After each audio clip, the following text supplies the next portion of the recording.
Sometimes you gotta pray for a victory. Yeah, I'm overzealous when I'm thinking about the cash flow. I never had no handouts, just came natural. I've been tested so much, all these restless nights, all these different situations that I've been through. I seen pain trying to creep in through the window, but now I'm sliding through the hood in a benzo. You gotta separate yourself just to elevate. I keep some drink in my cup to see through the hate. Sometimes on the road to glory, you gotta press the brakes. I got a lesson plan for all my past mistakes. I swear I'm proud of all my best and my worst days. Proud of all my feet when I touch the ground. Front of 8 at Beijing, man, they know the sound. I know I made mistakes, but my mama proud. Fans scream my lyrics out in the background. They ain't know me then, but I'm hot now. They say life's a gamble, you gotta roll the dice. I risked a lot of different things just to live this life. When you down bad, you gotta pay the price. I've been through hell and back just to live this life. They say life's a gamble, you gotta roll the dice. I risked a lot of different things just to live this life. When you down bad, you gotta pay the price. I've been through hell and back just to live this life. I'm faced with a lot of different choices these days. Do a rock and roll Lex account or blue face. The whole world know my name off a mixtape. I still got the same brothers since 6th grade. G-Wagon red seats, we on Biscayne. Trips to the Florida Keys, we imported these. Thanking God for the life he afforded me. All this jewelry on my body, I could light the hood. I need a brown skinned chick just like Megan Good. Holding up every promise that I ever made. Music in the background, it's a serenade. Been rapping 10 years, boy, this ain't a phase. I paid dues, paid rent, and I stayed the same. I had teardrops running down my face. I've been through a lot, I had real pain. But thank God, cause we really on a better days. They say life's a gamble, you gotta roll the dice. I risked a lot of different things just to live this life. When you down bad, you gotta pay the price. I've been through hell and back just to live this life. They say life's a gamble, you gotta roll the dice. I risked a lot of different things just to live this life. When you down bad, you gotta pay the price. I've been through hell and back just to live this life. What's a life without sacrifice? Sometimes you gotta thank God and just roll the dice. Pacino.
The road to the top is a riddle. What will be my destiny? Money and fame are awaiting, but not enough is raining on me. Maybe I should give it all up. How much more can I take?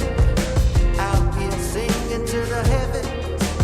When I gonna get my break? I can run this town. Oh, I can run this town. Oh, I can run this town. Oh, I can run this town. How will I get out of the jungle? Everybody wanna stop me. 10 more steps up the mountain. Now everybody's looking for me. Spend my life in the desert till something changed inside of me. Now I'm flying over oceans. Everybody looking at me. I can run this town. Oh, I can run this town. Oh, I can run this town. Oh, I can run this town.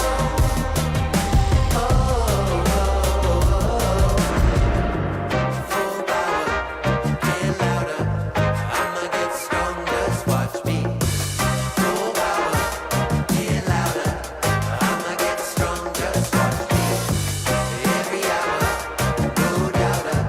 Gonna hear my song, just watch me. Every hour, no doubter. I can run this town. Somebody give me the key. Oh, I can run this town. Oh, I can run this town. No more doubt about me. Oh, I can run this town.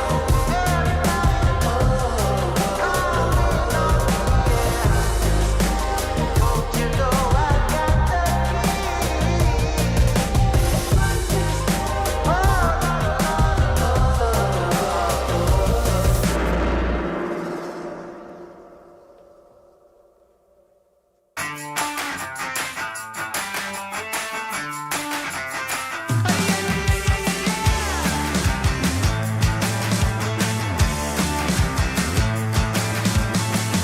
Get up on your feet, this is a shakedown.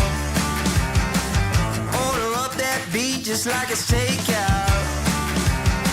Show me you got soul inside those new shoes. And you can rock and roll with an attitude. So good, so fresh, just the way you like it. Just the way you like it. So good, so fresh. You're the new MC, you got the remix. Keep it on repeat, just let the beat kick. Everywhere you go, you bring the roof down. Everybody knows you got your own sound. So good, so fresh, just the way you like it. Just the way you like it.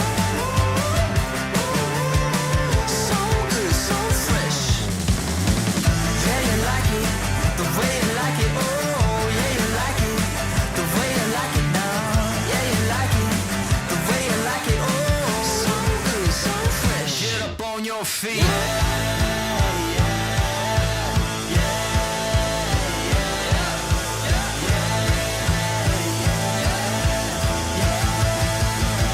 Show me you got soul.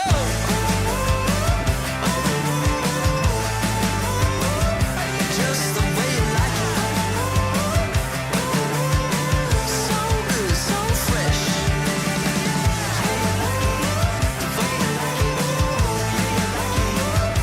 Just the way you like it.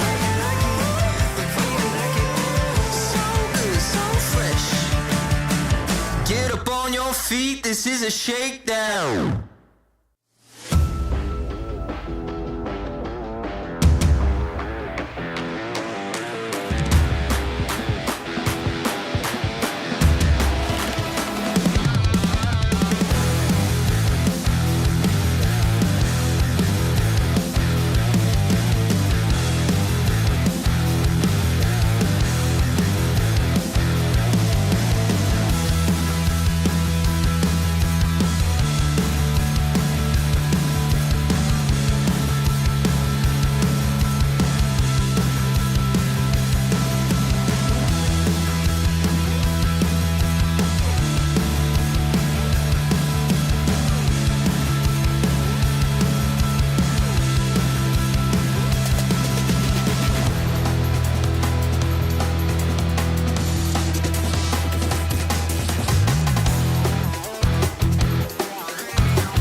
I can definitely visualize the path to lifting the trophy with my team.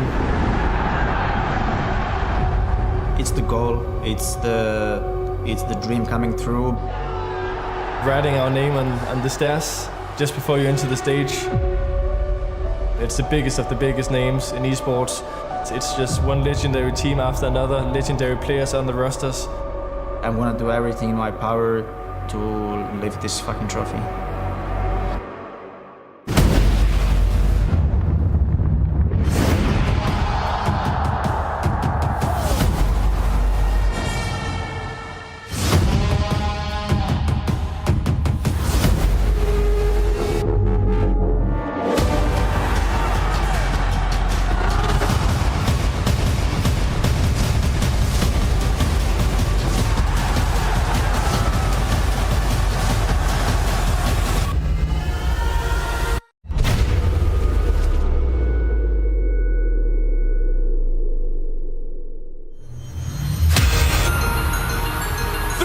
Of competition.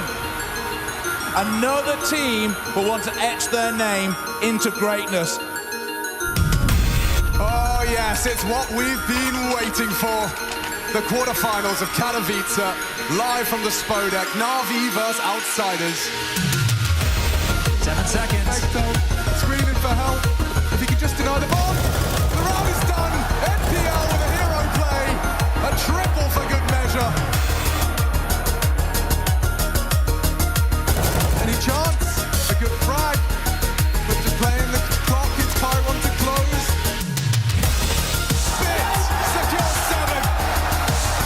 That's a half they can work with.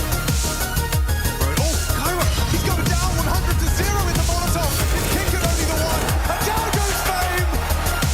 Not ready there for this. As Electronic again with impact. Electronic, race to close. We're off to the semi-finals. Na'Vi condemn Outsiders to a pack in their suitcase.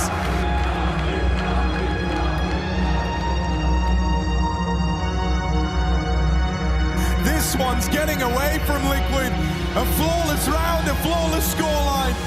Is there time for a resurgence? Liquid are coming in confident. A lot faster, a lot more in your face than what we've seen so far. Magisk is running away. Liquid have turned this game around. And this series, this map keeps getting ever closer. And now, with that swing, Liquid complete the comeback. Liquid have no idea. They're chasing Ghost. Anyone home? They don't even fight Apex and he's rubbing it in. Easiest clutch of his damn life.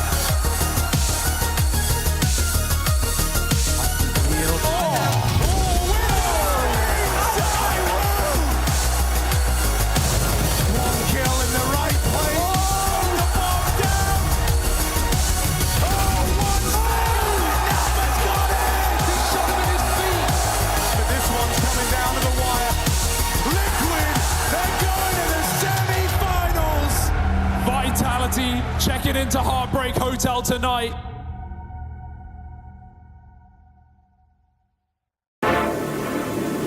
Time and time again, it has been Na'Vi to absolutely tear Heroic limb from limb. But this is a different Danish squad we are seeing today. Yabi, draws blood, NPL back, but from Canadian cleans house. Cadian's got 10 HP. He's a dead man walking, and Simple confirms it. Full of life charge. Simple, he ends the round on his own.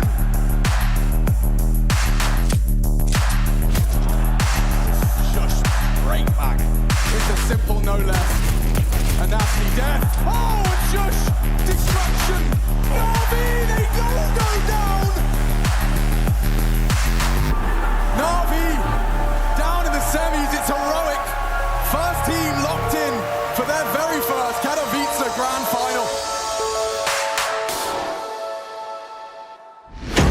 He splits quick. JKS doesn't need to rush. The bulk is coming from middle, but there's still 2 CTs here. They didn't know about a Liege, and he slams the hammer down. 4 kills in a second.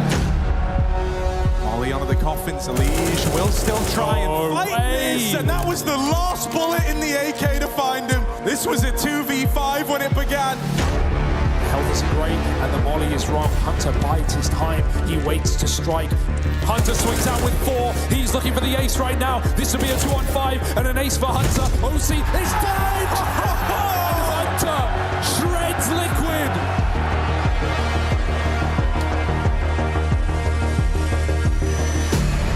Nico, D-double down, and Kurt needs to offer some resistance here. Yekindar gone.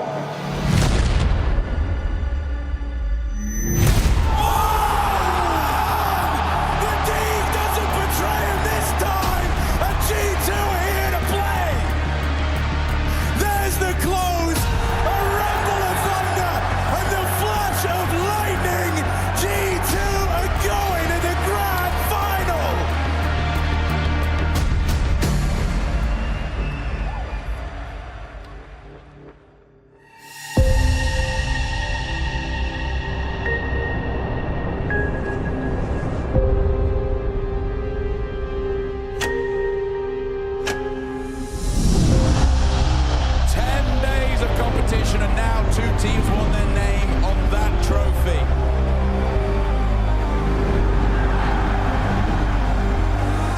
One of these teams will make that journey to the center of the stage and be crowned Cato Champion World #1. It's all up for debate, and it starts on Nuke.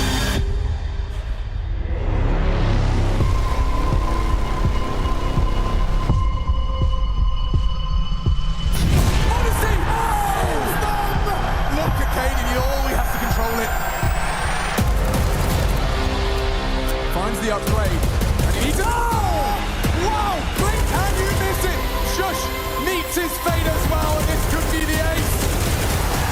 As Hunter is arrived in Katowice! Canadian. Oh, he meets Monacy. Heating up now, you can't get away. Monacy into the site. Fast as lightning!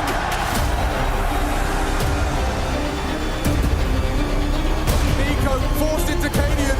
Hunter next! And is Cadian now one-on-one with Monacy?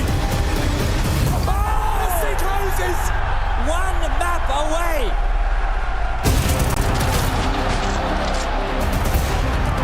G2 looking to remain undefeated, undaunted.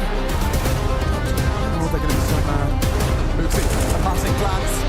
Cadian reveals himself, now the trade is... Oh! Hunter loses his head, and Cadian loves that one. And heroic, show life in this grand final. Lee Asger live from JKS. Supreme on the MP9, give it to him. He takes it by force. But the to hear him. Oh, what is that? The cousins in unison, clean up. Cadian and Yami now to try and extend play. It's only Cadian. The fate surely sealed. Katowice, they've done it!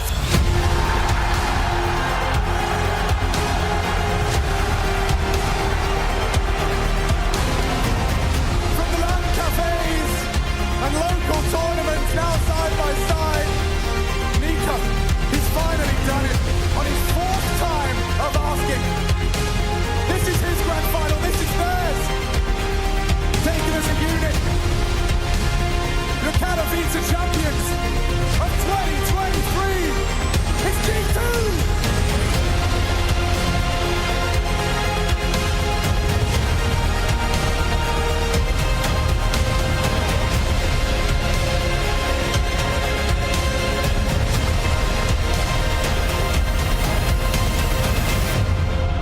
They truly are champions!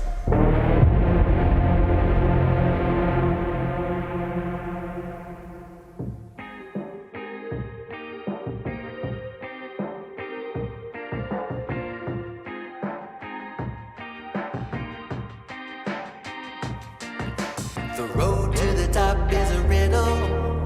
What will be my destiny?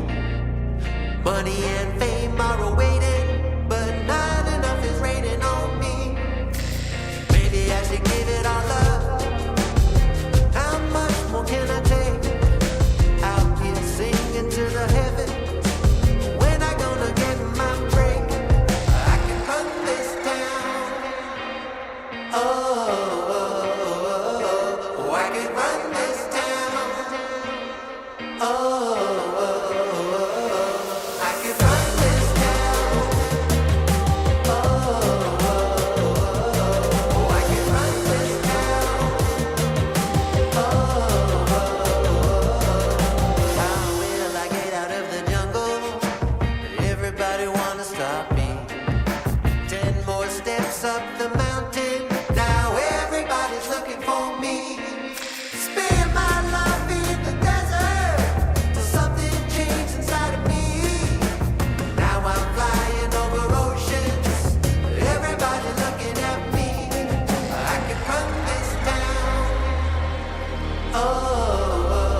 ESL presents ESL Challenger League in partnership with Intel, Acer Predator, DHL, Kidia, and 1xBet.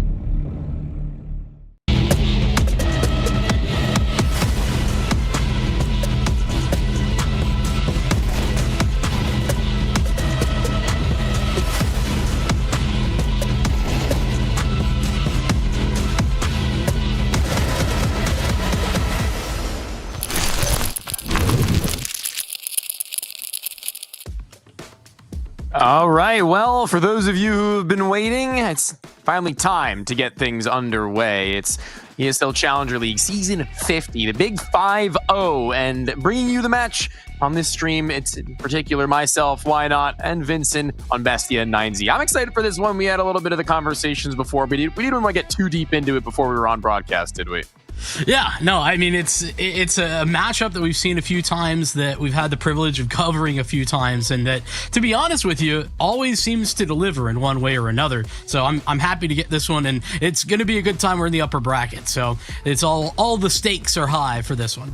Yeah, that's absolutely true. I mean, there's a lot of cash that's going to be on the line in the future, as you can see on your screen there. The lion's share is no short fee for a lot of these rosters who are also trying to make themselves a more known entity internationally to contend for maybe even greater beyond. So as this season continues onwards, and as these now reps against national teams, this one is going to be one of the more interesting, seeing as these both rosters have honestly taken two different pathways towards trying to get better, one of which being a widespread difference in personality and culture that's just now come back into a Portuguese-speaking since Spanish-speaking previously in 9Z, whereas the Argentinian +1 Brazilian roster of Bestia have been battling out for quite some time.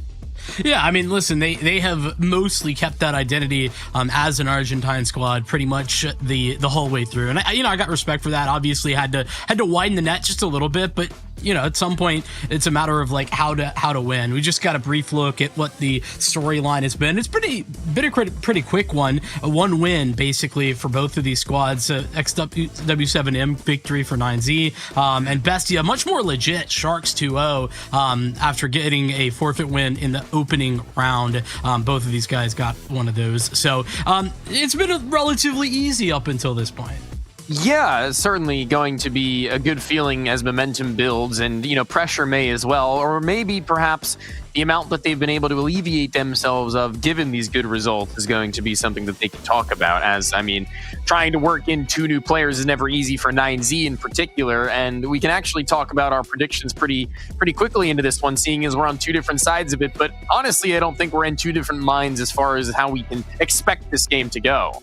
Yeah, I think that there's certainly opportunities on both sides of the equation. The reason I've gone 9Z, though, is I was a doubter on these initial moves, but I've actually been pretty happy with the way that Levi has betted in. I think he was the biggest question mark for me, was how he would actually be in this team, because I thought there was some okay showings previously, but definitely not to the level that 9Z want to be. And Urbano was that'll work. That was my takeaway. Yeah, that'll be fine. But I've been very impressed with where 9Z that'll have do. been. They've gotten deep runs and they've looked immediately good, which was a situation where I wasn't sure if they would.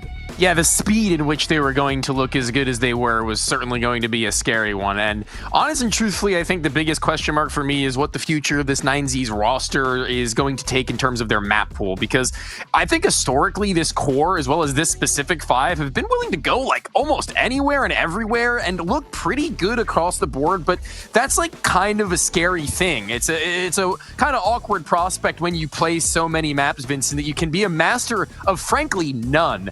But trying their damnedest in terms of trying to get these reps in across all of them to determine what Urbano and Levy's strong suits might be. I think that in my at least experience and having seen these guys in the games that they've played, Levy being one of the more important pieces that needs to succeed out the gate soon, no longer really leaning all that much into what was a pretty oftenly picked Dust 2, I think in like these last couple of best of 3s. I've seen a lot more Nuke, and I think that's actually a pretty strong suited map for them, and it's something I hope to see here.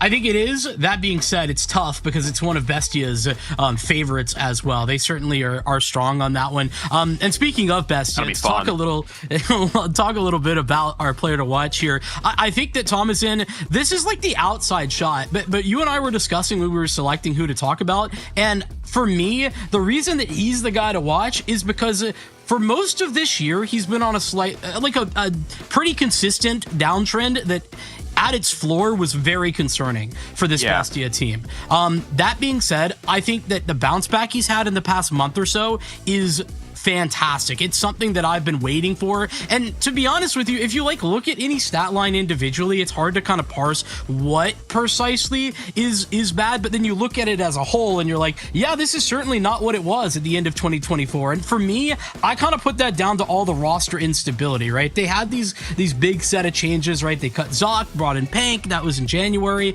Then they cut Naz, they brought in Leo, that was in February. And then finally they brought Kaysen in March. So I think that finally some consistency is good for this guy. Yeah, I also think that we've seen a little bit of a roller coaster of individuals from some of these guys, to be honest, not even just Tomasin, but as well as we've had many conversations on, honestly, a multitude of different South American broadcasts about Noxie and what he's been able to bring to the table as a player as well as a caller. And I think we started to see that round out a little bit from the worries that we once had. The Vito is going to be an interesting one, seeing as where maybe he's rounded his calling stations out to bring this team back to where they once were, where Kaysen's been a pretty reliable source, obviously pointing the finger in the direction of someone like Luchov every now and then in pretty high impact positions across CT sides especially.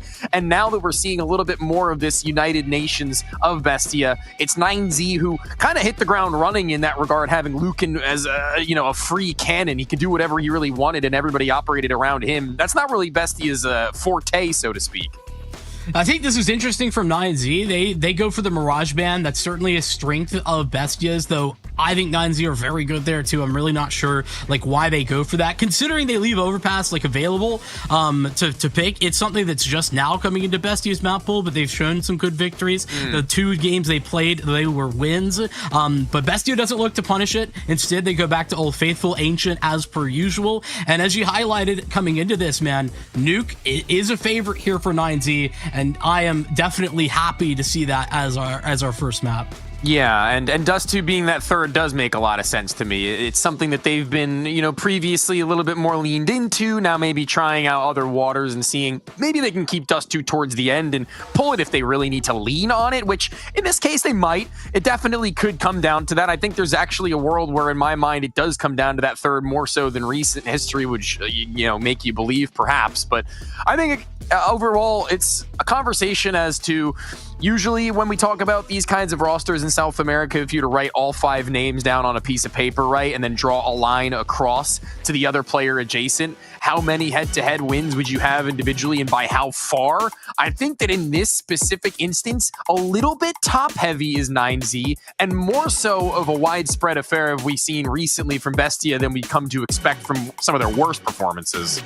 Yeah, I think that there's still some concerns for me on the Bestia side, and I think that those mostly come from just individual series where I think the calling is still it just still is inconsistent. That's like the only word for it. I feel like that's a term that's overutilized, but the reality is that there's some of these moments that I feel like on the CT side especially, but also on the T side sometimes, I just don't know what Noxie's going for. Like I just, and listen, I recognize that, to be fair, there might be something I'm missing, and it might be a me issue, but honestly, it happens enough where I do still have some of those question marks, and those are the ones I want to see, figured out as a whole, and they've been working on it. Sure, and Pickles Peak?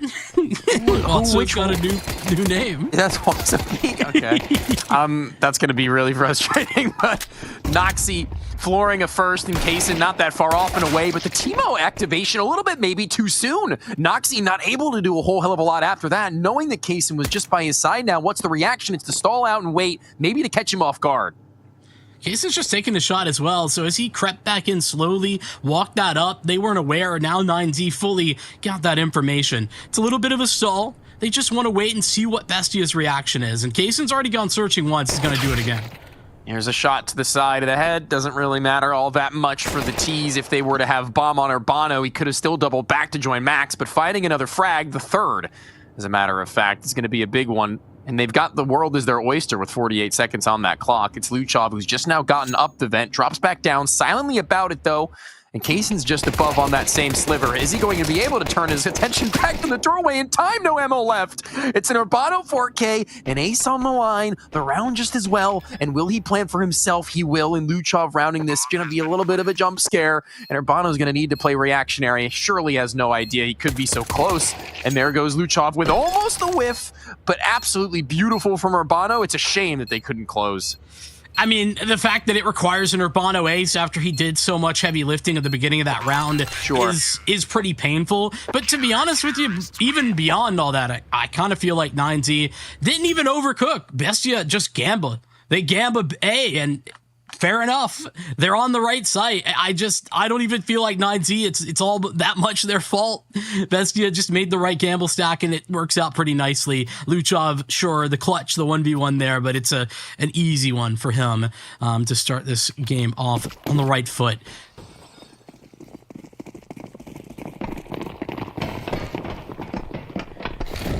Getting more activated in the early rounds. Is Kaysen looking to find some money for his op? No, not quite. Instead, more than ready to play a distance game with a fully automatic rifle instead. And this is an interesting crawl up through the left side of that wall. The smoke has gone so far deep to where Tomasin doesn't see them on their way in, and so very blinded. These flashes are incredible. I actually need to see that in replay of my own time, but right now what it's given them is not only a bomb planted, but chaos into where Noxie doesn't know what to do and will go down amidst the smokes all around. I mean, they had such limited utility there for 9Z, and like you highlighted, dude, I don't understand how it's possible. Tomasin is taking like 3 different angles and gets blinded at every turn. Every time he changes position slightly, looks a different way, he's full blind again. Yeah. So whatever those flashes are coming from, wherever those are placed, they did the heaviest possible lifting for 9Z, because I mean, it's really easy for Max to get an entry ×2 when nobody can see you on the other side. Great work for 9Z. That's the type of upper hit that definitely can work on small buys, pistol buys, etc. on a map like Nuke. And we're probably going to see quite a bit of that back and forth across this map, if I had to guess. I like the way you toned how you said full blind again. He turn around, he's full blind again. Yeah, I mean, yeah, dude, everywhere he whipped his head, he's like, all right, let me turn around. Nope, flash there. Okay, let me just duck towards HUD. Nope, there's blind. Yeah. That's like an instance in a matchmaking game where you're just like, what are they throwing? But at a pro level, you're like, what are they throwing? Like, you're like actually curious. Give me this demo. Let me find out. Yeah. 100%. But SMGs now for Bestia is where they're going to be a little bit more hard strung, seeing as they had to force back in, but a weapon in which, and this map in particular, has a lot of potential in those close ranges. You can make your own comfortable spaces. Yeah, particularly the CT side, you know, I feel like you can do just about anything. I mean, it might as well be a rifle in, I'd say, at least 7 out of 10 positions on this map. So, Noxie, a little activity. He's got confirmation on one man in lobby. So, at the very minimum, I think that's great for Bestia. And I also love that Noxie just doesn't force it. Now he's going to get Kaysen active elsewhere. These are great moves right now defensively for Bestia. Like what we're seeing, and that was a starting minute that very little for 9Z has been given. A player over into mini, sure, it'll make their hit a little bit easier, but as stated, these SMGs in close range is playing a Tetris box, a good spot to be in, and Tomasin taking advantage of the fact that he's been wrapped on the backside with cover from Kaysen, but just not enough. A Teemo 1 versus 3, I don't really foresee that to be in their wheelhouse anytime soon. An unfortunate turn of events, but one that was bound to be when the speed, and again, flashbangs were on point as they were for 9Z to isolate them. It's also nasty work from Lucan. He's a guy, you know, that we really didn't discuss a lot on our desk, but he's actually really critical to 9Z's winning strategy on the T side of this map. If Lucan's doing well, then you can probably bet that 9Z are going to be doing well on the T side. If Lucan's not doing well, then they're in trouble pretty badly as well. So, you know, the fact that he's able to isolate onto the HUT player and then turn around and kill the backside player as well, who's meant to be trading from Tomasin and HUT, like that's just really impressive. That's good work from Lucan, and his first tactical timeout there utilized by Bestia. I will hope to see maybe their adjustments on the next gun round on how they play the upper bomb site, because if they're going to get hit with that type of utility so consistently, they're in trouble. For me, I look at Lucan, even like historically, like pretty much across his career, as one of the guys who, when supported and given resources to work, right, you can unironically, in my opinion, probably go toe to toe with almost any team in the world in terms of just bottom level firepower, in terms of just him when he's given his best, right? Mm-hmm. I think so personally, and I think historically it's been proven as well.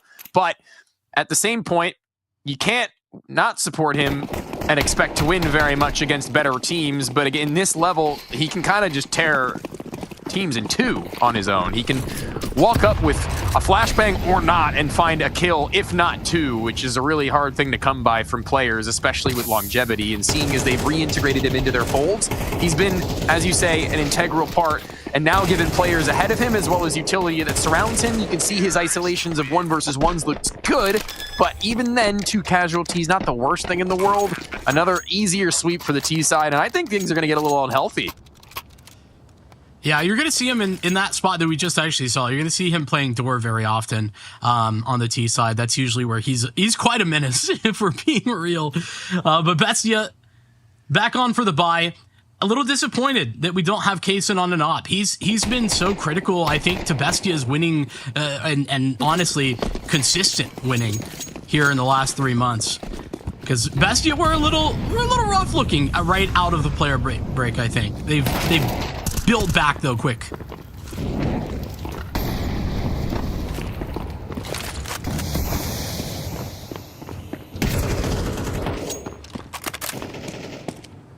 Good work from Levi, at least minimizing the problems with that little lobby crunch. I guess that big reason why to go for rifles as opposed to an AWP.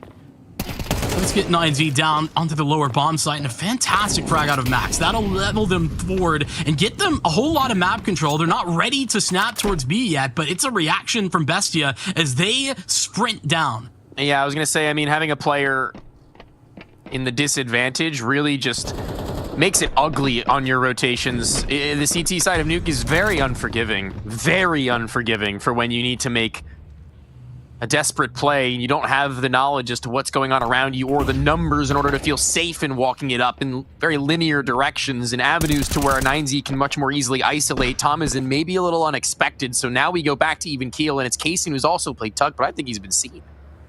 Seems like it. Yeah. Absolutely. I was a little concerned here. I think 9Z were a little too separated for my liking. But the fact that they isolate onto one man and Hut easily enough, it's a 2-on-1 now. Tom isn't left to clutch. And you certainly would back him in many of these scenarios, but he doesn't have a kit, and I don't know that there's one easily recoverable down. I think they had one at the beginning of this round. Gonna be a little bit of a stretch at this stage to find any more than maybe just a kill and a fallback. Lucan's got a very nice off angle to which he just about turns away from at the worst timing to where Tomasin can get the slip. That's entirely ideal in terms of what the likelihood of him being a clutch was. Yeah, not happening. So that was best case scenario. And time, I wouldn't say entirely running out for the adjustments that Bestia can make. However, the money isn't really going to supplement all that much longer for them to do so if they do even find a single win. You know, it's going to be that cruel mistress of the loss bonus deteriorating and continuing to put on pounds. Their opponents could really make this one an ugly turn of events, even with that one shift round they may find, hypothetically speaking. It's really unfortunate because I liked the adjustment they'd made last round. That lobby crunch was really effective. Levi just does a great job of trading and getting the 4-on-4, and a great reaction from 9Z undoes all the good work that they just had done.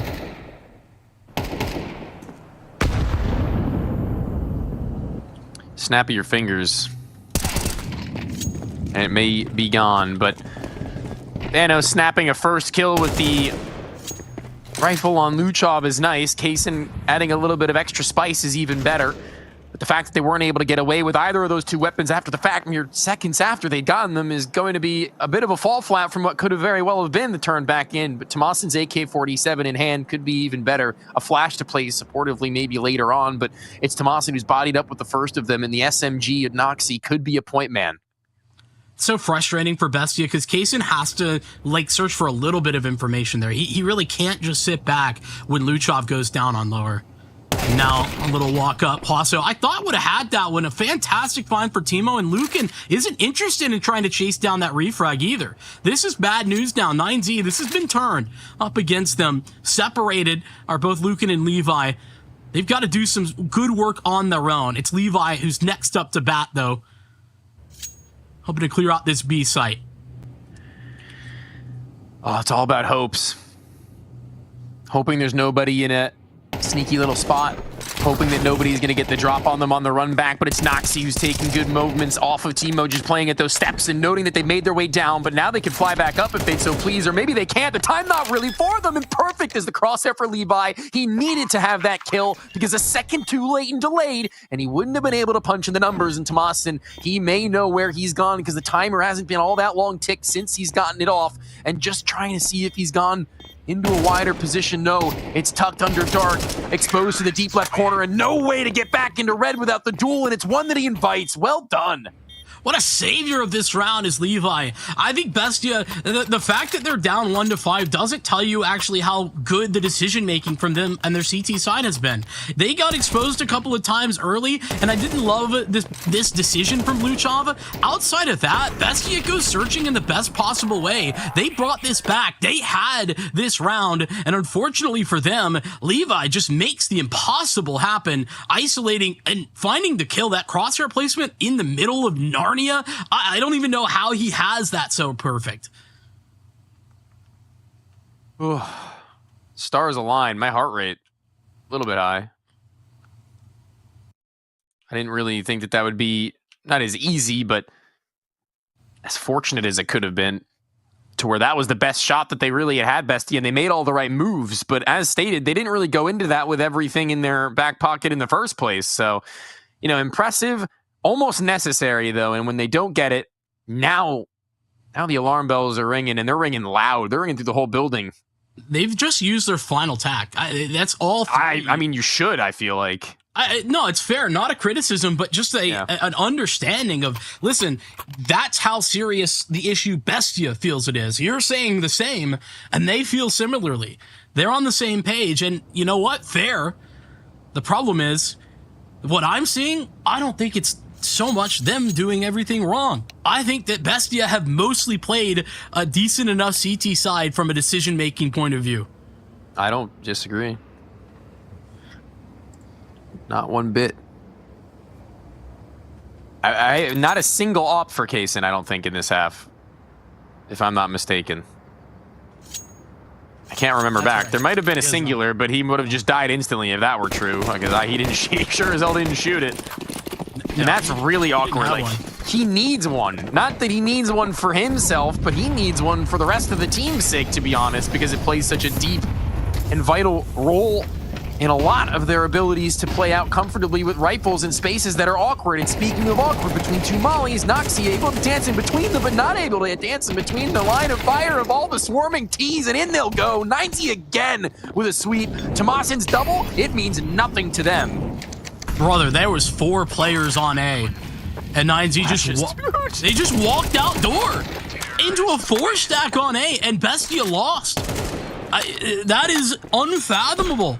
That doesn't compute for me. That shouldn't be how it works necessarily. Yeah, as you just highlighted, some good, limited utility. It's not like it's a full exec being tossed every time, but what they are throwing is being incredibly efficient and effective.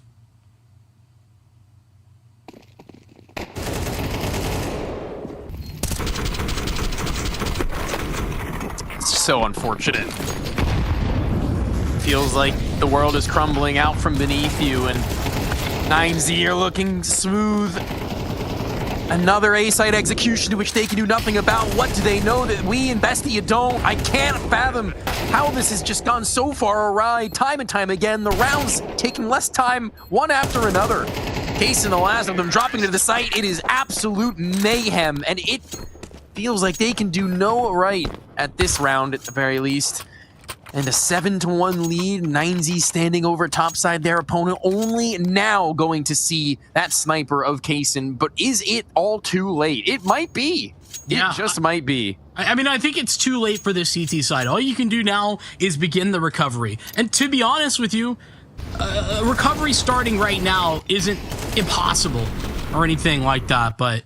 Definitely ain't easy. No. Tell you what. Not even close. Bestia are terrified, and for good reason, of this upper hit. Now, 9Z can just do everything else in their playbook and it be twice as effective because of how much Bestia are investing early round in defending A.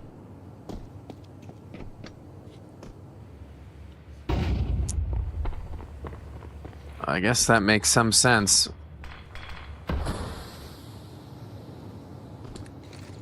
Now waiting for their ever so special walkthrough into inner. Luchov given a lot of responsibility on outer and many being a tentative worry, but not one that they've had to really stress about all that many a time before. They're just jiggling it out to see if Bestia maybe go for some investigation moments. And Noxie's toying with the idea. A nade will go off that wall. Noxie will just get in to see if there was anybody in the front side holding the off angle to the electric box. Urbano was the closest to it, and another read into where he finds the head, snaps it back, and the op peeks into the player center site, and the anchor's removed. Another one bites the dust, and another round where they've not only gotten A, but they've gotten 2 down vent if they'd so please. Yeah, they can go wherever, but A site seems clear, so let's just take it, let's have it. Bestia isolated on A once again. It's the common problem. It's the consistent problem. And this time, like, Luchov had all of secret control. They threw yard smokes 9Z, but Bestia were aware that those weren't actually being utilized thanks to Luchov. No matter the case, Bestia still get isolated. They still get dominated, in fact. It's great from Urbano. Hitting the entry. He's had a good game. Consistent game. But to be honest with you, really nobody for 9Z is looking bad right now. Well, we haven't had any fingers to point to very many failure stories. I mean, it's pretty nice for their sake to say that they're so quickly picking up a map that isn't an easy one to really just go into, let alone in a brand new roster. Nuke takes time, man.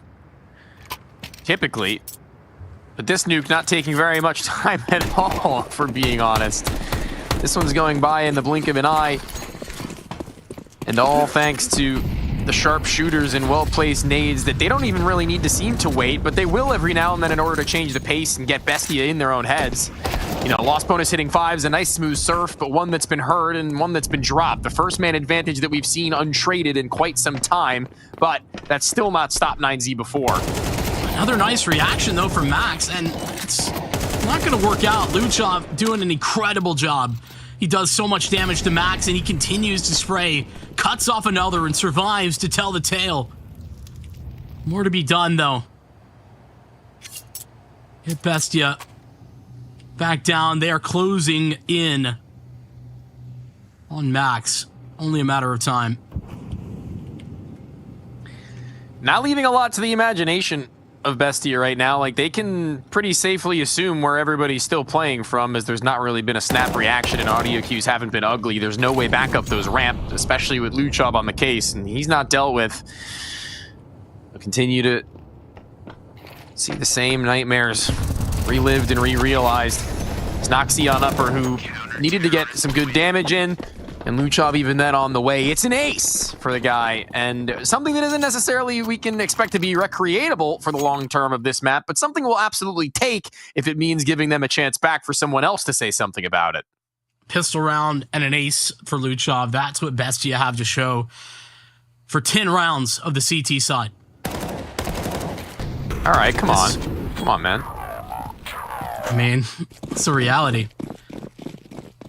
A great one indeed for Luchov. I think that he's been pretty good on the rotations. Like, it's been very consistent where he's been able to show up.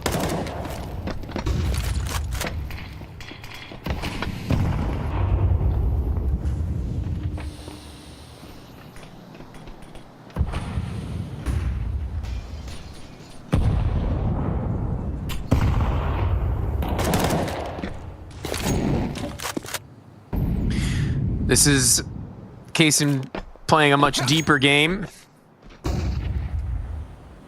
allowing Luchov to cook once more, and it's worked out all right, but in losing Timo along with that, the CT side still not exactly feeling safe in their own two shoes, needing more than just that.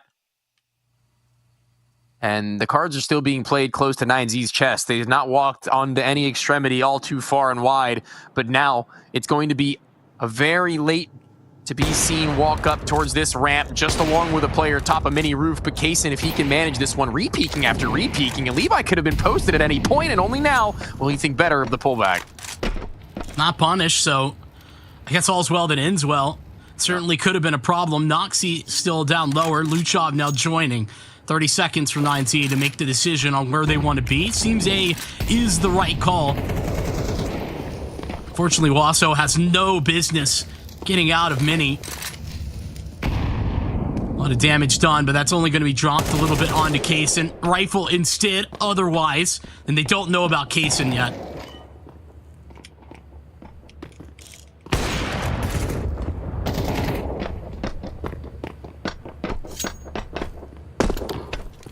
Counter-terrorists win. Not going to get him. Not after time. Not at all. Couple of steps towards the clawback. Like I said, it wouldn't be pretty, but Bestia certainly needed something. 3 rounds, 4 seems like a necessity. Now we're hearing the ops a lot more from both sides. Seriously loud and about. Blow to this door that won't be met with anybody walking all that far beyond it. Maybe they could have done something a while ago, but not happening now. A walk in towards this inner bombs, or rather the inner of the T lobby is going to work out for them well, and the kills transpire once more in the favor of Bestia until Max, who's kind of been a thorn in their side at the vent, makes it even worse of a scenario later on. Luchov gets down ahead of the molly, but Herd in the process. So Levi can lock in. Missed shot, though, and Luchov has just made his positioning very problematic for 9Z. You can see why that is. Max takes decon. They need something, but they haven't been able to get the bomb down. Levi's got it. He's elevated. For some reason, Bestia still haven't worked towards getting together here. I feel like Noxy, surely they had to see the bomb. I mean, now they'll know, but it's a late move for Noxy, and he's loud. Loud, yeah, so loud. I can't believe how loud they actually get now, knowing that the double door is where the both of them should be coming from, and here comes the flood, and missed shot in between them goalposts, right in between, usually meaning a score, but right now, it could mean the ends of this half with nothing coming up short. Max, the one who had started it in the vent to give them room into that B site into the first place, can't come up clutch. And an 8-4 still on that half. A wonderful look, and will they be able to return it? I'm not so sure. We'll find out in just a bit.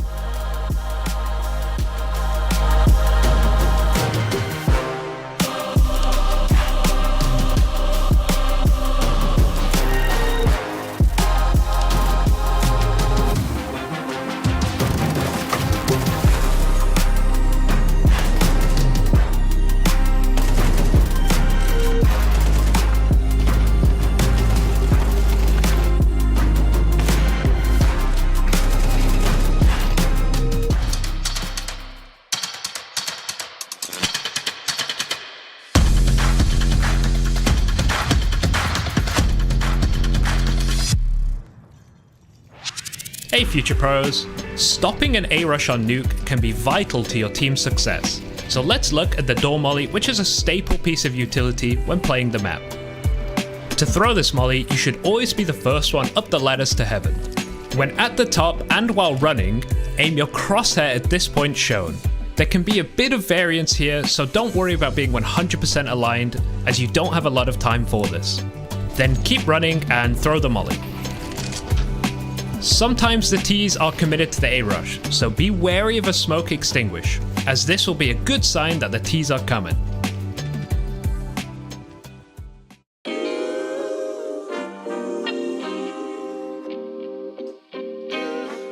Sometimes you gotta pray for a victory.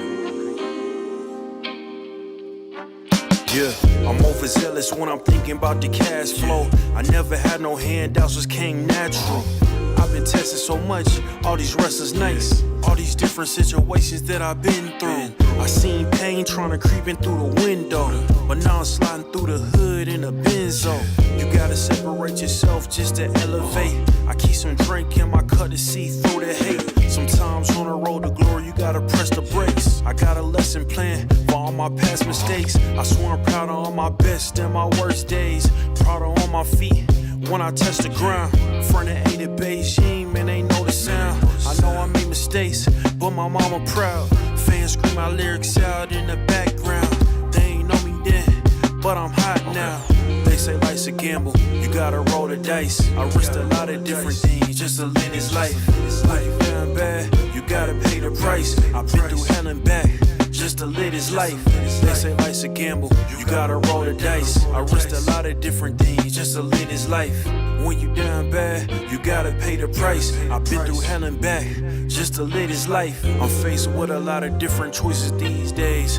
Do a rock and roll Lex account or blue face. The whole world know my name off a mixtape. I still got the same brother since 6th grade. G-Wagon red seats, we on Biscayne. Trips to the Florida Keys, we imported these. Thanking God for the life he afforded me. All this jewelry on my body, I could like the hood. I need a brown skinned chick just like Megan Good. Holding up every promise that I ever made. Music in the background, it's a serenade. Been rapping 10 years, boy, this ain't a phase. I paid dues.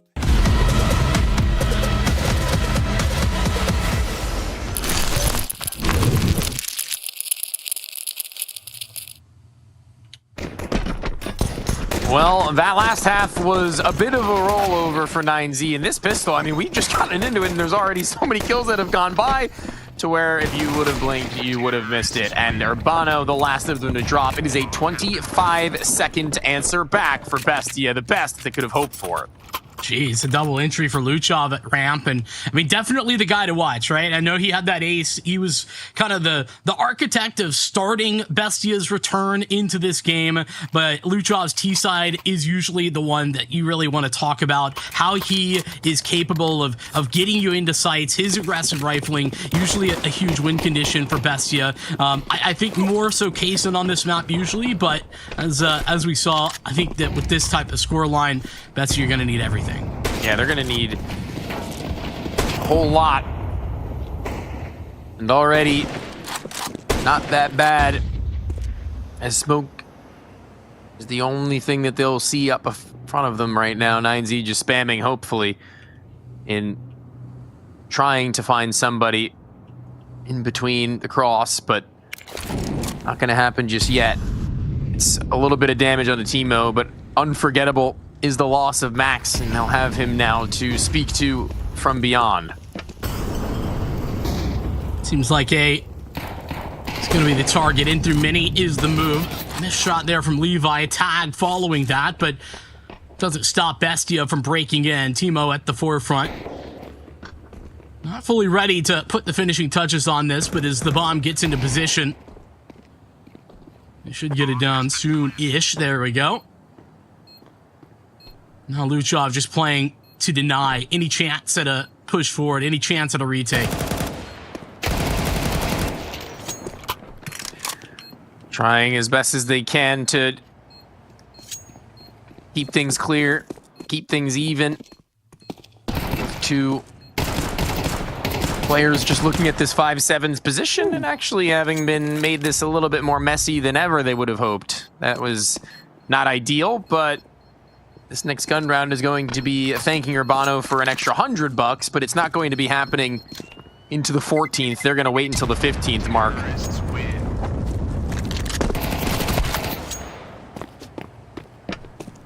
No big deal. Interesting that he didn't feel like the MAC-10 was worth saving there. I'm going to get a little bit more. Luchov is a guy, though, who... He is a guy, it's true. I think is amongst not a very large group of people who can just take over a game to the extent where he just dominates and it doesn't matter what you do. So it is really good to see him come out with such good form to start this T side. Him being confident, it's a huge boon for Bestia, no doubt. Get 9Z onto their eco. Not really too much invested into this one. Important to note, as bad as that first half was for Bestia, and I think that they did well to find the few wins that they did, this is a Bestia T side that's not really all that bad. They certainly are capable. Yeah, if they're going to use Levi the way they had last half 9Z, I think that they better be prepared to see a similar essence for Kaysen. Galil right now just trying to zone off this doorway if anybody wanted to get too curious on him. And that won't be happening. The walk in towards the site, those 5-7s and Deagles prove detrimental, but it's the Desert Eagle actually Lukin at the distance that makes the most matter. But only the one, it is entirely inconsequential. A second, yeah, now we're entering a little bit of a weird one, but managed, not overstepping their line, making their hit without overcomplicating things. It's Bestia now closing that distance between at least the one and a rifle round that really does mean the world.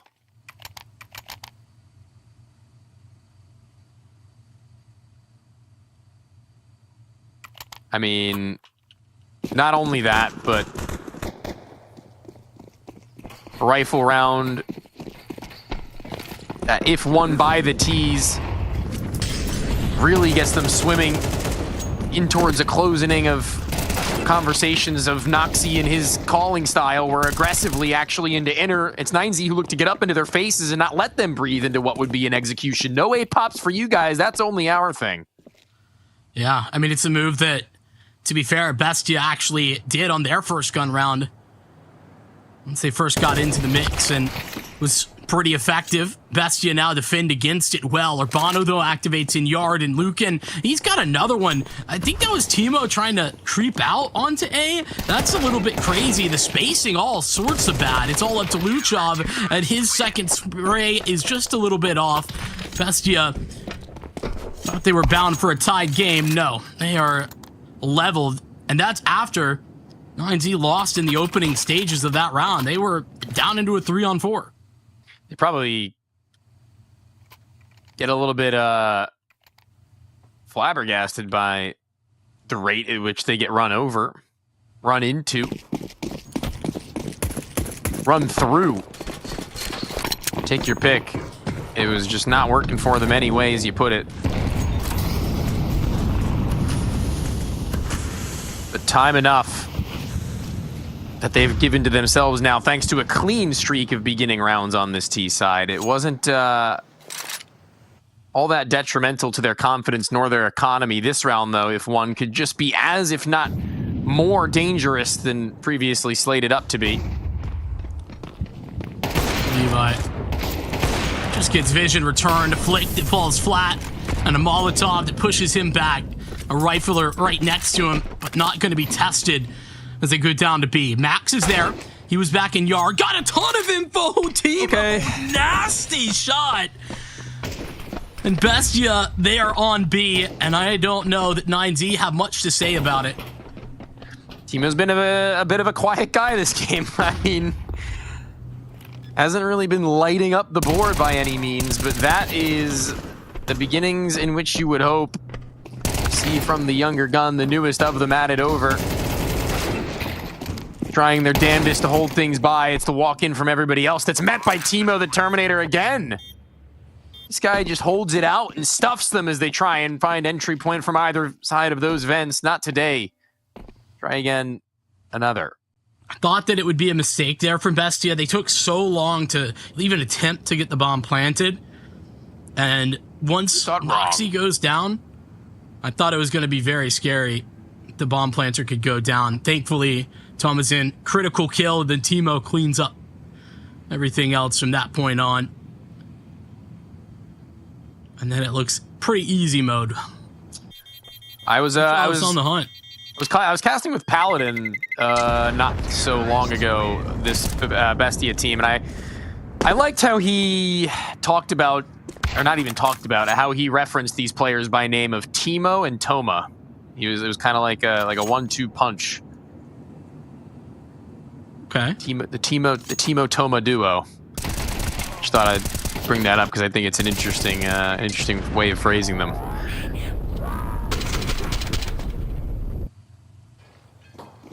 Lucan able to get away with that rifle at the very minimum. Yeah, it's gonna be the best hands to put them in, I guess. Yeah.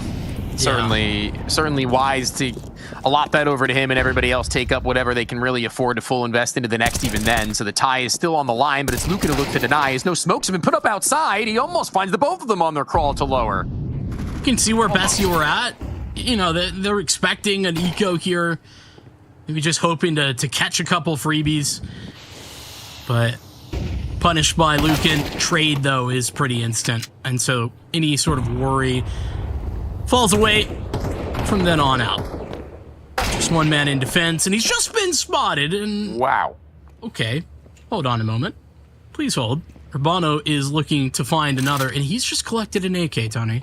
That could be ugly. They could be really bad, really quick, loud about it. Both of them walk. Almost what could have been a lineup to dink the player behind. Tomasin only softened up on the crosshair displacement, successful in his mission. You can breathe easy, pardon. This round is absolutely out of the reach of an MP9 unless everybody's just looking at nowhere land. And the player on the back of the site is the lowest of them, and there's a player in the heavens above his insurance policy if they so need, so... I mean, maybe he could do something funny and just, like, tap the bomb, pull them back, and get everybody an extra 100 to 150 bucks. Is his armor, no helmet, that worth it? Maybe not. A smoke might change that. Then MP9 he can utilize, too. And actually, he might just go for my plan. Hoping for exits initially. Doesn't see anyone. Now it's going to be the plan that you set out. Exactly as drawn up. I don't think anybody will die, though. Oh, he did get one. Got him. Thomason was so $50, very baby. low. He was on the Mac 10, the one that Noxie had, or excuse me, I think who was on the site? Urbano had tagged up. Those $50 are going to be the reason they win this game now. You heard it here first, folks. And you know how big this one is. Attack timeout coming into this round. Figure out their plan, what they want to go for. Max can certainly afford something a little bit more if he wanted to, but he's kept this SMG.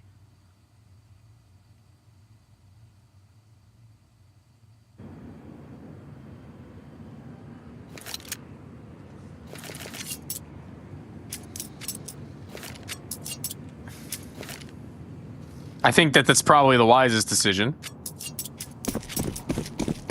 I don't really think that throwing that money away is going to be in their wheelhouse anytime soon, this deep into the maps that I don't even honestly know how we got here. Like, it's kind of mind-boggling to think how far we've come from what was once 8-1, or am I misremembering? I think it was 8-1. But we're here, and it is very clear that both teams have now come to play, and it's the T side that seems the more formidable of the defensive, and that's an alternate history to where this map is not very often foreseen. I think the big surprise is Bestia's T side here. Off to the races early. 9G showing up in a way that we certainly didn't expect, but certainly saw the fruits of their labor. I mean, just well practiced, it seemed.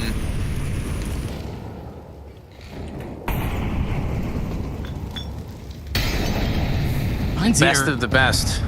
Somewhat starved of information here. I mean, they've just gone searching a little bit on ramp, but they are mostly just gambling this, and the fact that they're going to be right is huge.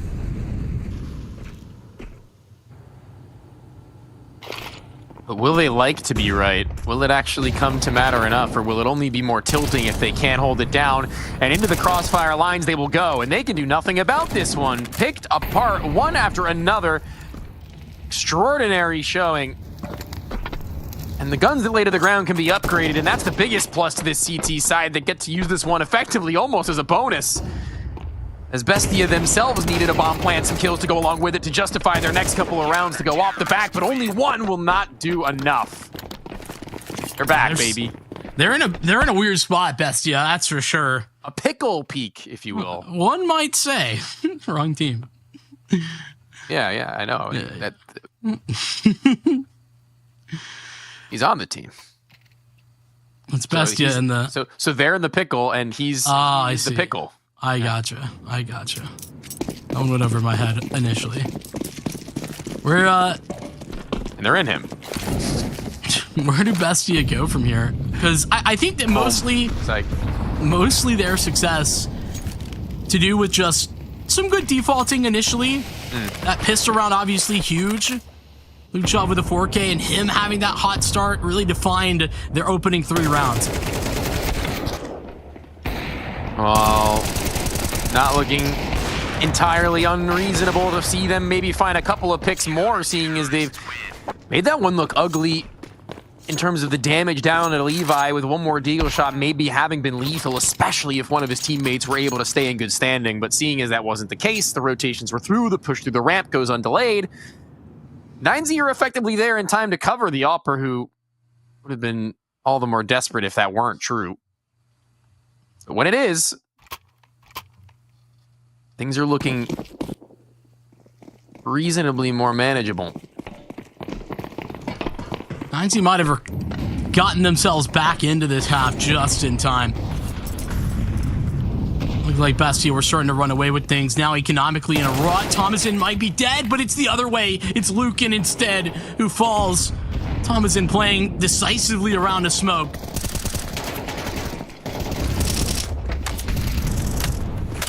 Not yet having needed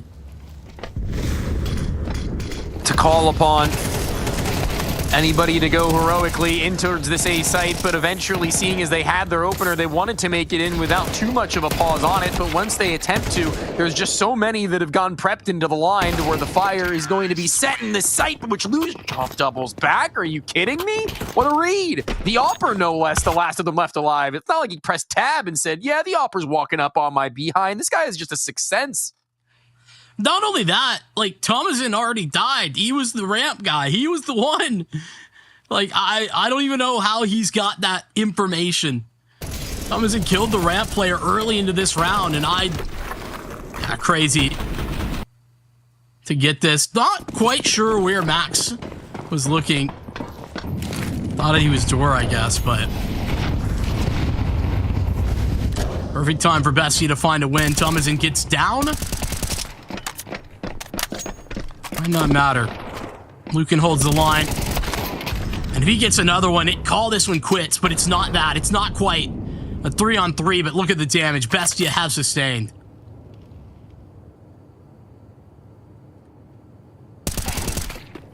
There goes shot from Pickles Peak.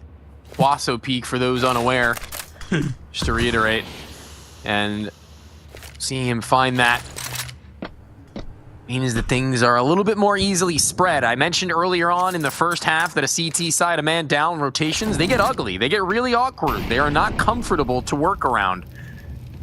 However, at this very point in time, they can work things out given that shot, given that they have a player still in lower. Especially it being an offer, though, makes it maybe a little more simple for them to walk through. I don't even... that was a weird POV switch, but now Noxy, knowing that the sniper was close enough by, can isolate a first of them. The door has been heard. The single door making themselves known and makes it all the more simple to swing just side by side to clear and cover.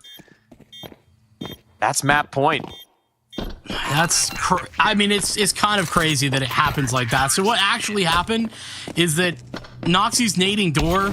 His teammate is a little bit low, clearly doesn't realize how low, and just is meant to be swinging with the nade. Unfortunately, dies to it. Yeah.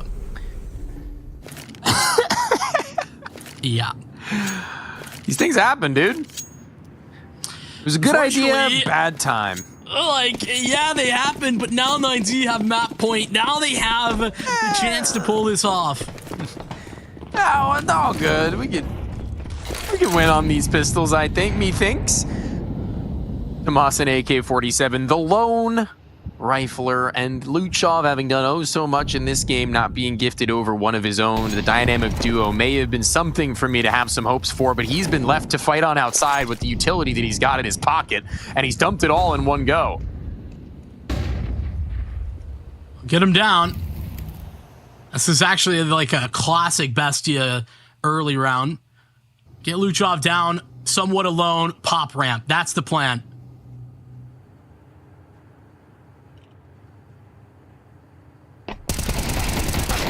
I'm not sure if we're supporting of it, but given that first frag, it's a lifeline to these guys.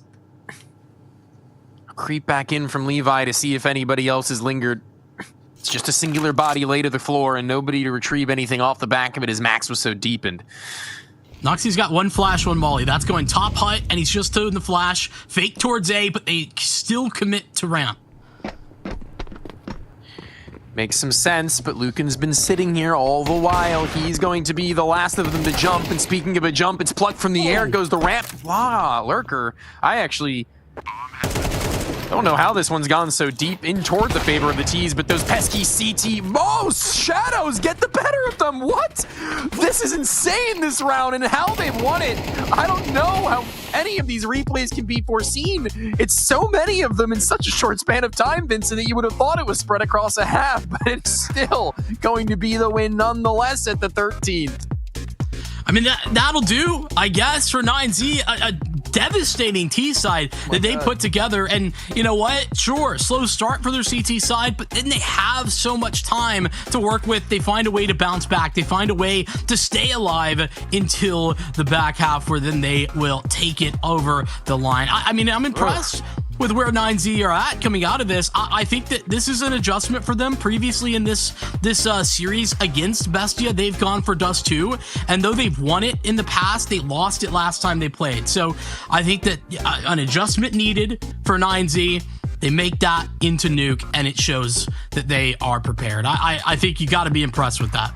Yeah, and it was a mashing on Ancient last time from the side of Bestia. So with that having been a Nuke and where obviously 9Z pick into, they're able to close from, they make it look a lot more manageable than maybe we would have expected Bestia. However, at the end lines of that, going into this next map, I think that they still have very much so a shot to send us to that third and decider of Dust 2, but it's the version in which the calling style from Noxy that we're going to see that, in my opinion, will determine it all.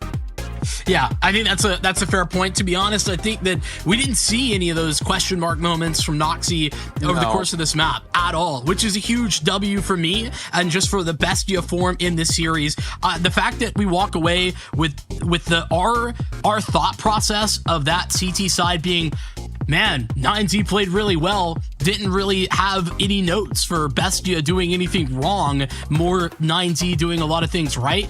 I think that's still good news for Bestia, Tony. I'm not thinking this is over in 2. Yeah, it was a tale of not the good, the bad, and the ugly, but like the good, the all right, and the whoa. A little bit of a shock at the end, not necessarily ugly, but even then, we've got more Counter-Strike to be seen. We've got a second map, at the very least, to go into. We'll see whether or not it'll be Bestia to bring back, or if 9Z are about to turn things off early.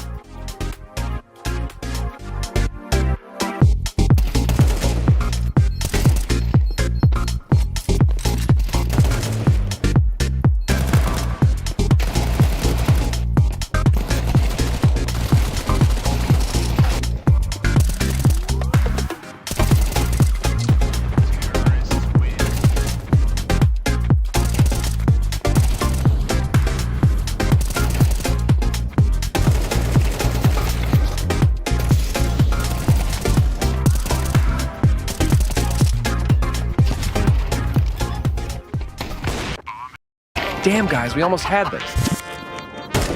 Thank God it's over. Bored of endless matchmaking? Take your first step towards ECL, experiencing real strategies against teams of your skill. Learn more at fce.gg/ECL.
Sometimes you gotta pray for a victory.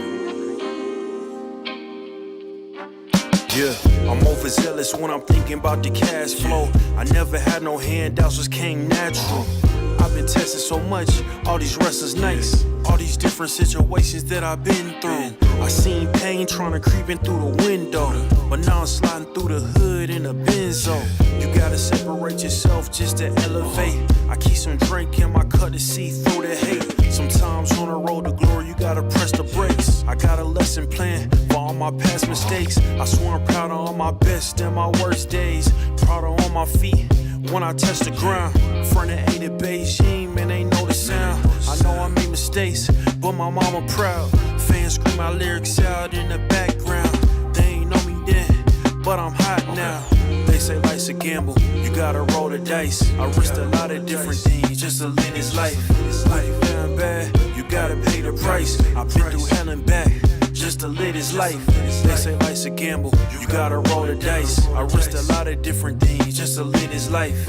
When you down bad, you gotta pay the price. I've been through hell and back just to live this life. I'm faced with a lot of different choices these days. Do a rock and roll Lex account of Blueface. The whole world know my name off a mixtape. I still got the same brothers since 6th grade. G-Wagon red seats, we on Biscayne. Trips to the Florida Keys, we imported these. Thanking God for the life he afforded me. All this jewelry on my body, I could light the hood. I need a brown skinned chick just like Megan Good. Holding up every promise that I ever made. Music in the background, it's a serenade. Been rapping 10 years, boy, this ain't a phase. I paid dues, paid rent, and I stayed the same. I had teardrops running down my face. I've been through a lot, I had real pain.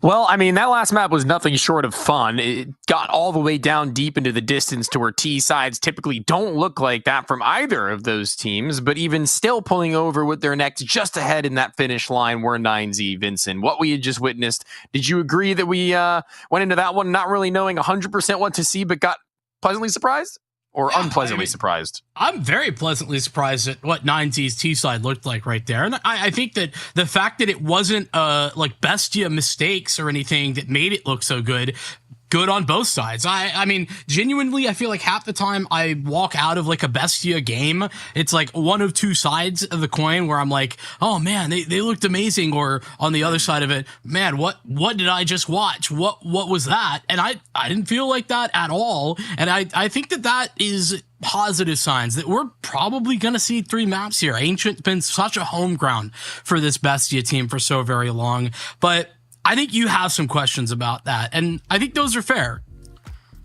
Yeah, talking about the questions of, I guess, primarily what Noxy is going to be able to do, but not necessarily that. What he's not going to do, frankly. He's tending to lean into a little bit more of a hyper-aggressive style at the late stages of T sides that we've been seeing more and more regularly. And I think that that's something that definitely can work depending on the scoreline, but going into desperation movements and trying to close a game so quickly sometimes just getting you trudged all the way to an overtime in many instances, let alone trying to pull away with the map win from that point forth, digging back into the strap book you've not tapped since round maybe 12. So talking about what we've got moving forwards into Ancient should be, at the very least, a good start on this beginning half, I would say, from 9Z, given how comfortable they had made that nuke in the beginnings on their CT side, given it over here just as well.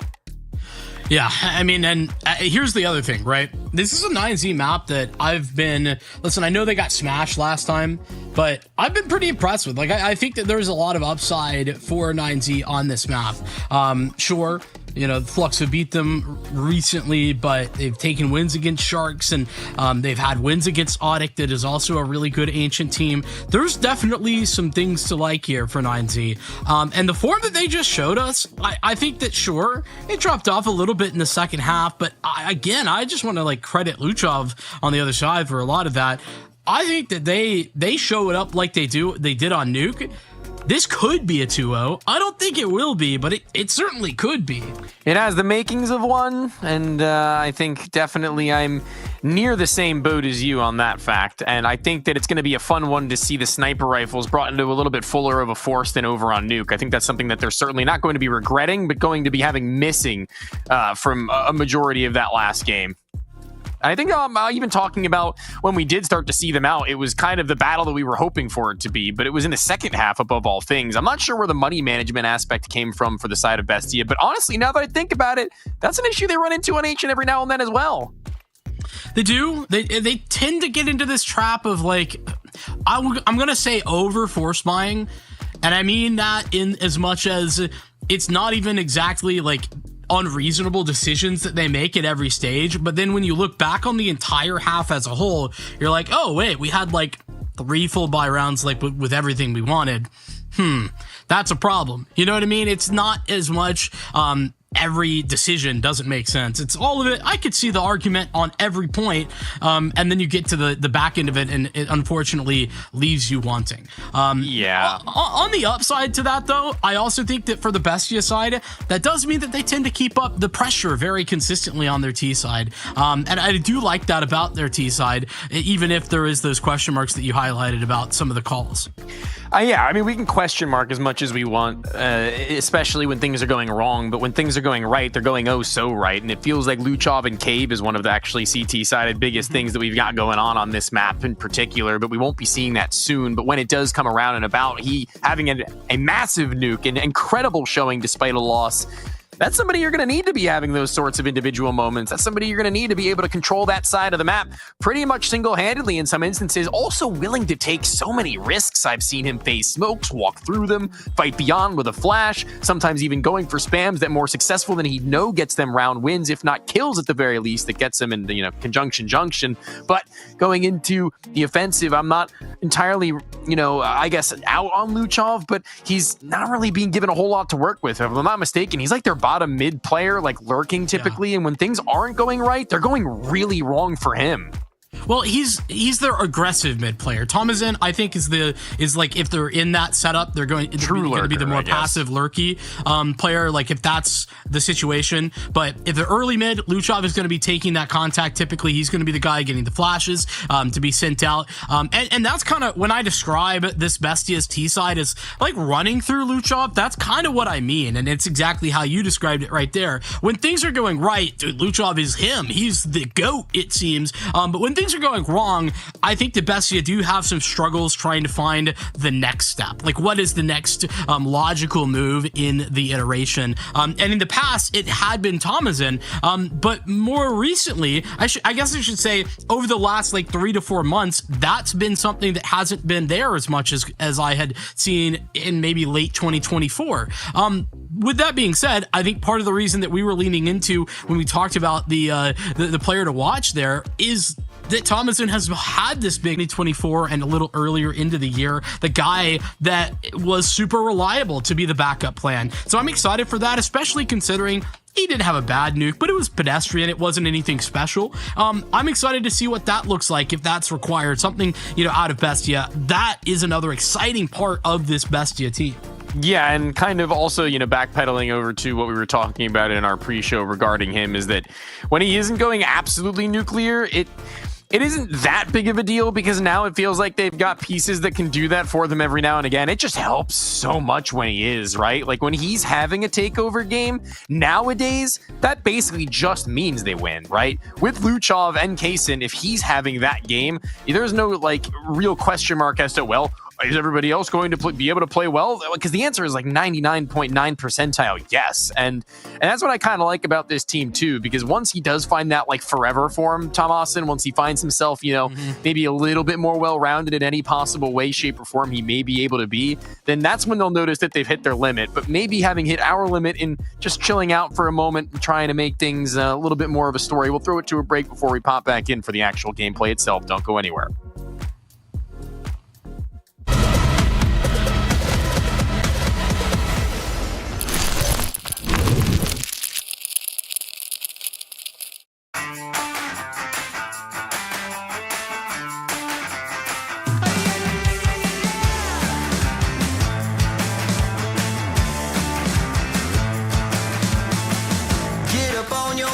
This is a shakedown.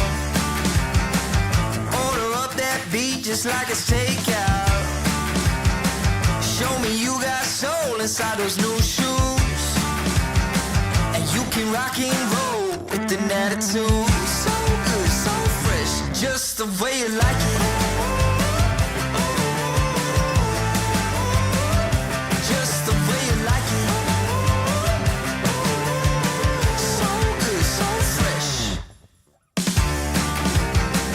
You're the new MC, you got the remix.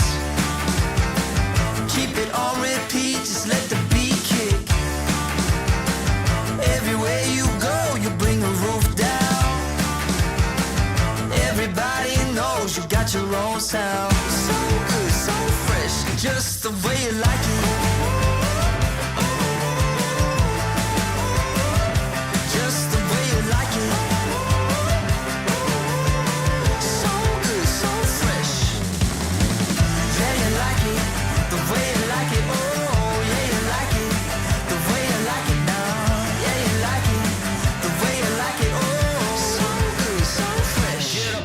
Feet.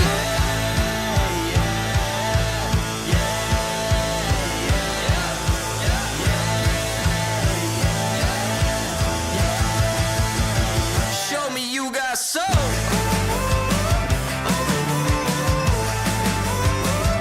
Just the way you like it. So good, so fresh.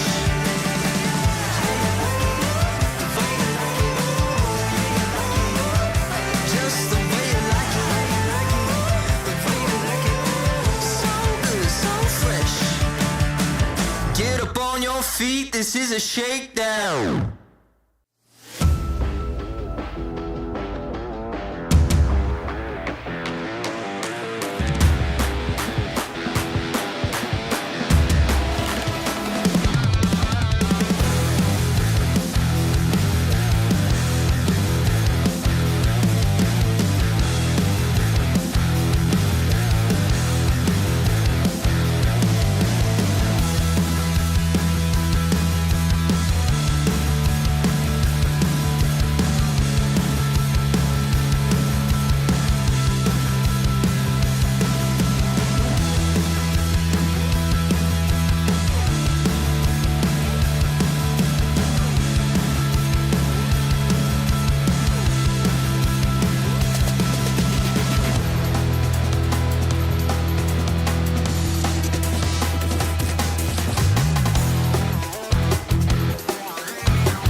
Sometimes you gotta pray for a victory. Yeah, I'm overzealous when I'm thinking about the cash flow. I never had no handouts, just came natural. I've been tested so much, all these wrestlers nice. All these different situations that I've been through. I seen pain trying to creep in through the window, but now I'm sliding through the hood in a Benzo. You gotta separate yourself just to elevate. I keep some drink in my cup to see through the hate. Sometimes on the road to glory, you gotta press the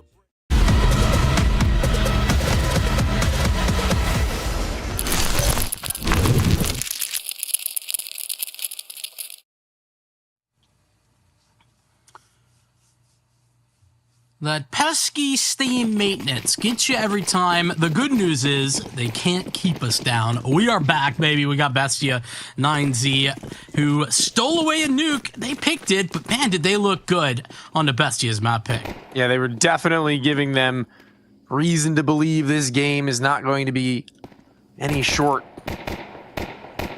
of a heater in this one. Hot and Ready and Cave are two players on either side of this cross. The second going undiscovered, but even then turned on by Luchov as the dual Berettas get nothing. Absolute whiff onto what could very well have been a foothold into this site in the 3v3 and kept them awkward. But now it's Levi and Owasso Peak, okay, who have got to make their way back in, and a good start for Levi, still one out. So Pika having another one, and now the activation comes. Levi comes through the smoke. There's a flash. It's successful, but no matter. Luchov misses every single shot there at Bestia. They break in with ease, but they're knocked out with basically just as much easiness. And also peek on the defuse. It's 9Z for a pistol. Given that their double dualies cave setup did 0, I can't believe they won that round.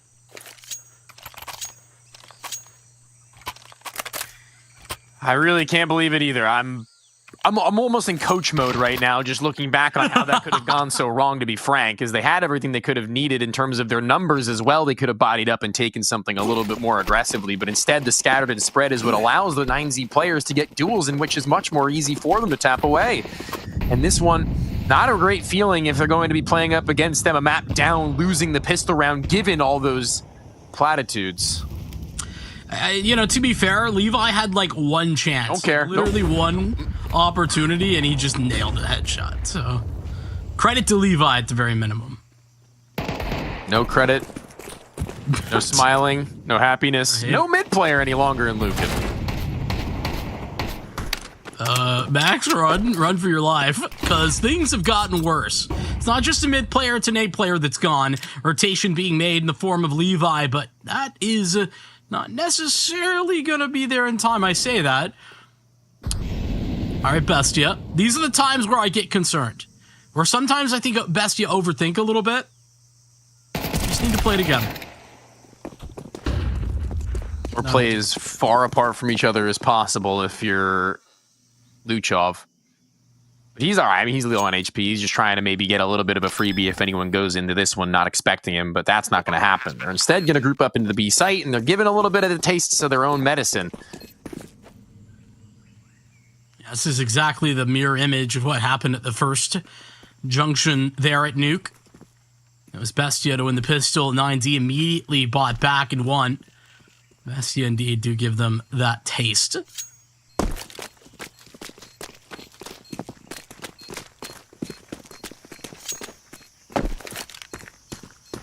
Thinking of how things go wrong so quickly in this round, I think that 9Z just a little bit less respectful of like that force buy. I feel like the way that they're approaching mid control, we didn't get to see it from their POV, but the shot onto the house player, I feel like it had to have been crazy good. Because otherwise, I don't know why 9Z would be playing committed towards mid from house.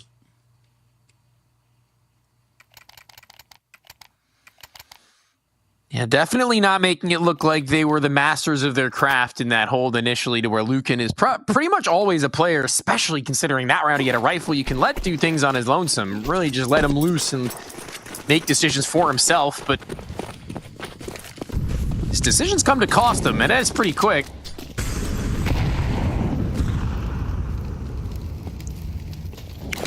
Time that will soon pass by. We'll see if they can hold their ground into this B site, already overran without much of a breath outwardly. Instead, the wind knocked out of their sails. Mawson lucky to get away in as deep as he had, just hoping that nobody on a random spray and spam catches him as he's maneuvering back to the smoke. But I wonder what the next move will be in the gun round for 9Z, or if they're going to look to implement a full default, given they should have an AWP as well, if I'm not mistaken. So,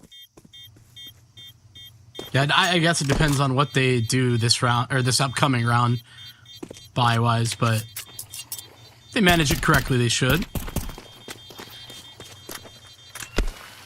Going to be a full contingent of 5 survivors here for Bestia as well. Leads to a build up in their own economy, which has got to feel nice, again, after having such a commanding position in the pistol round, for you to throw it away like that, immediately bounce back.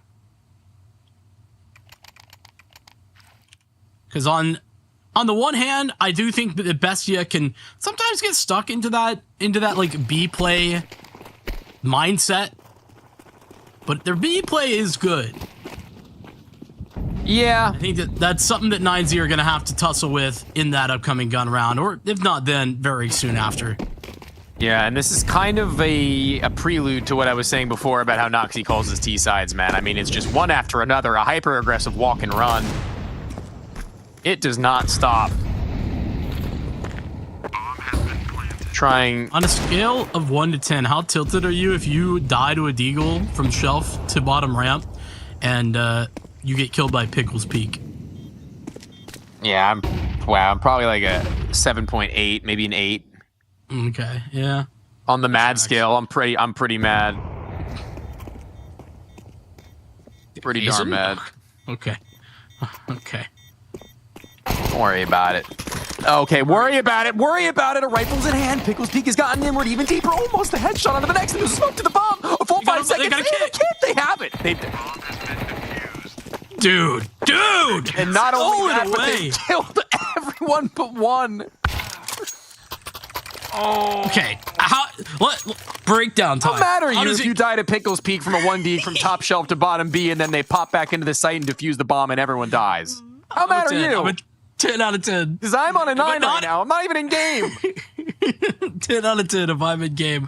Dude, the problem with this is that Bestia just like have no concept of them having a kit. And they think they're saving. They think they're just like holding for exits. Everyone's already out of the site.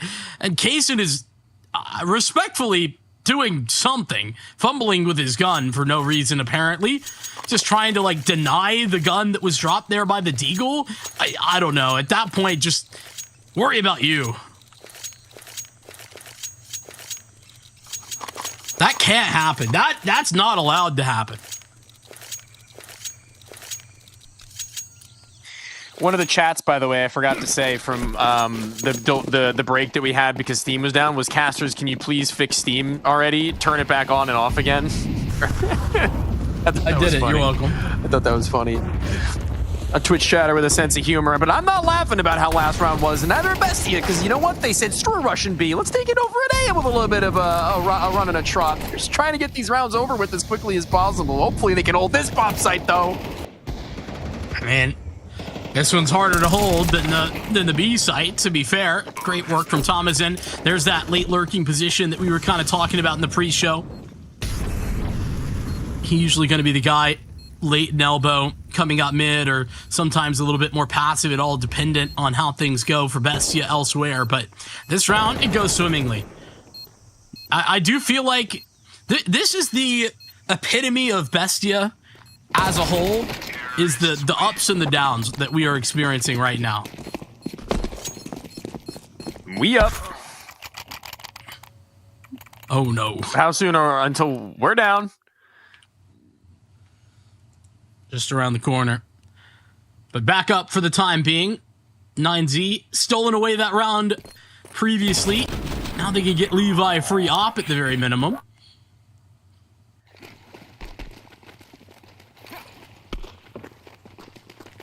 Nothing's free in this world, Vincent. A $4,750 op, Tony. There you go. Quickly up through shelf and through the smoke. Luchov not looking to fight into the cave, instead to supplement the walk in towards Donut if that's where they'd like to finish. The bomb leaning in that direction as the A site looks to be the end point, but Huaso Peak, given only the MP9 to play coverage and hold off with, is not going to be the greatest of threats to them later on. But if they even do come into contact with them is the question, because they could double back, but seeing as everybody else is now dedicated to the re-clear of A main, it seems like their final destination has been set after all. Yeah, I thought that there could have been a little bit of a pivot as well, but no. Smoke goes for CT. It's actually a Donut one that's first to fall. The CT comes shortly thereafter. And so Huaso Peak, he was in the site proper a few moments ago, but he's just fallen back. And with that decision, I think likely round over, 9Z are on a save. Makes sense to me. Now 9Z have been consecutively pressed. Now they've been given reason to worry. Tinker come out. That was a good call, Vincent. You should be in IGL. Thanks, man. Backseat came Thinking in. of getting into coaching. Yeah, all right. You, a coach? A manager, perhaps. Mayhaps. I don't know. They might just surprise you. Trying their darndest to sit on the other ends of these smokes and stay healthy. Even through the wall, there will be some shots that speculatorily have been sent and connected, but living to see another day. You know, with this loss bonus, I don't think it would be unreasonable to basically buy nothing and just like get a full buy next round as well. On the flip side, you certainly could buy a couple of MP9s away from a full purchase as well.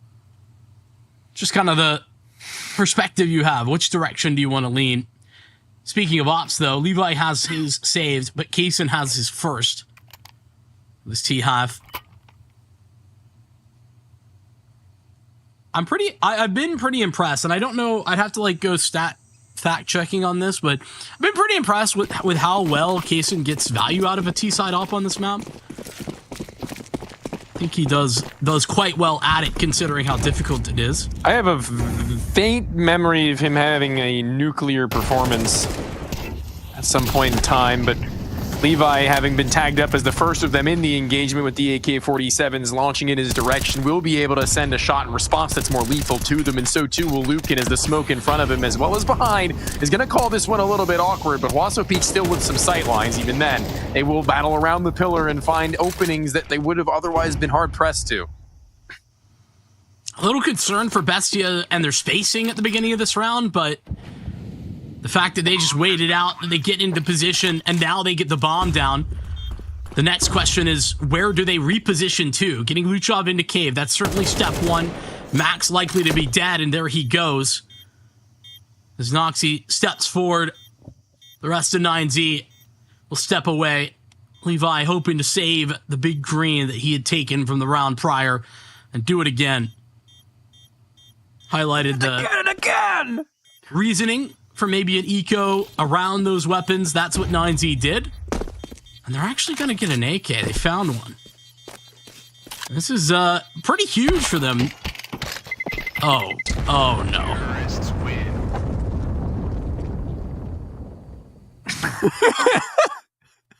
What? What's wrong? Oh, yeah, nothing. It's actually fine.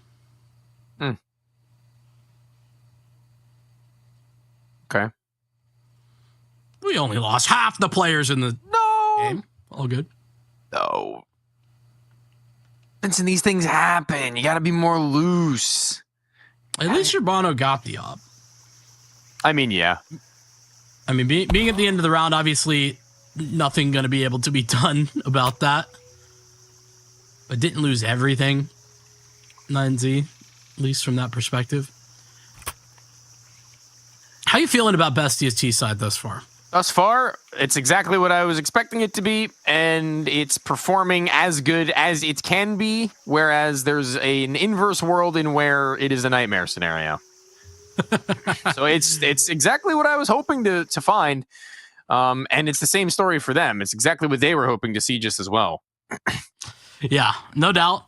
I think you could not have teed up better the way and the style before our little Steam being down pause. Brother likes to go quick. He does. He does like to keep things zooming, and zooming we have been to round victories and round losses, no matter how you slice it. It's just constantly catching them off guard, and like it's that for better or for worse thing is to catching them off guard as the question is to where you catch them into a moment where they're like not quite ready, but they've got other players there who can supplement that and shut it down before it has a chance to get started, or catching them off guard to the point where they've got not even a gun in their hands and their teammates are pulling nades because it's still the first 15. So that's what we've been running into for a majority of this game thus far, including that second round, which they were able to turn onto its head. Yeah, and then there's those situations late into rounds where, you know, maybe you get a little bit up and over and ahead of themselves where you can steal away a defuse inside of a smoke when everyone's already exited. That's insane, man. Yeah. Obviously not anticipating to see a kit, but something you got to be aware of when the CTs have that extra money, because it's, you know, it's a forced by back and forth situation. They saved a couple of weapons. They saved that MP9, so a little extra cash rolling around. That'll do it. Money, a little extra money never hurt nobody. A lot of extra money's hurting people in the past, but a little bit isn't that big of a deal, and a little bit is how much time we'll have to wait just before we jump back to the match once again. Be patient. We are going to return in just a bit with the remainder of Ancient.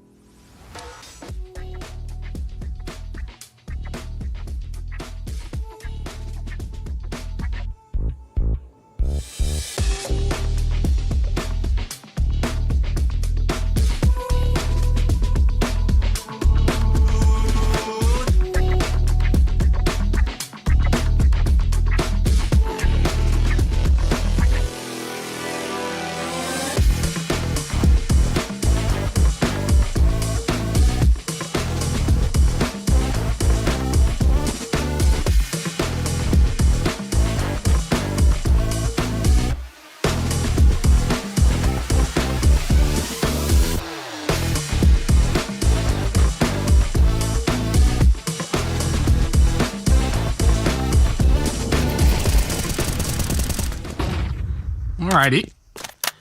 We are here. Things have been resolved, but as you can tell, we're still getting some hiccups ironed out. The good news is, round is live. A little bit of pressure out towards A by the look of things. There we go. We're so back. Mostly. I'll take it. Yeah. It's not a little bit of pressure. It's a lot of pressure about to be applied on this A site. Wasso Peak's going to have some heavy lifting to do in a moment. That'll be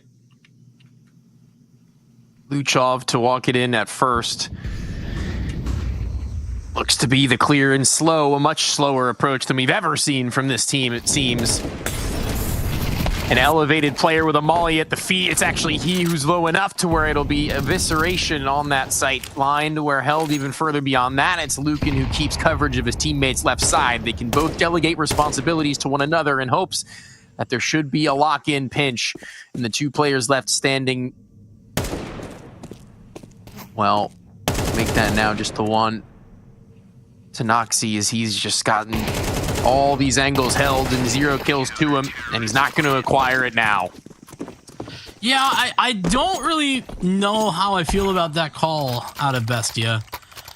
Because where I'm at is they have no map control, like literally 0. By the time they pull the trigger on that A hit, I mean, there's 3 players on A.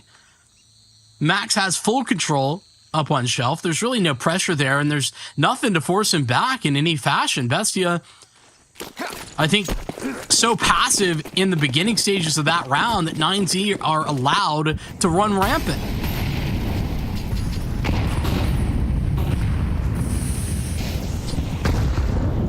Been allowed to do their thing. And this is... Timo actually an aggressive duel towards the B site that isn't going to be followed with a full-on run-in.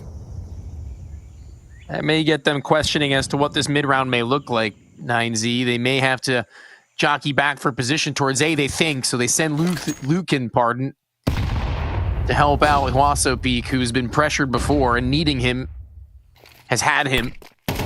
And when that is the case, it works out sublimely. That's a really nice flashbang I've never seen thrown before. For a player deep at long, I can only assume it's close to the ramp, though, that Max looked to be a difference maker. Couldn't do any more than the one.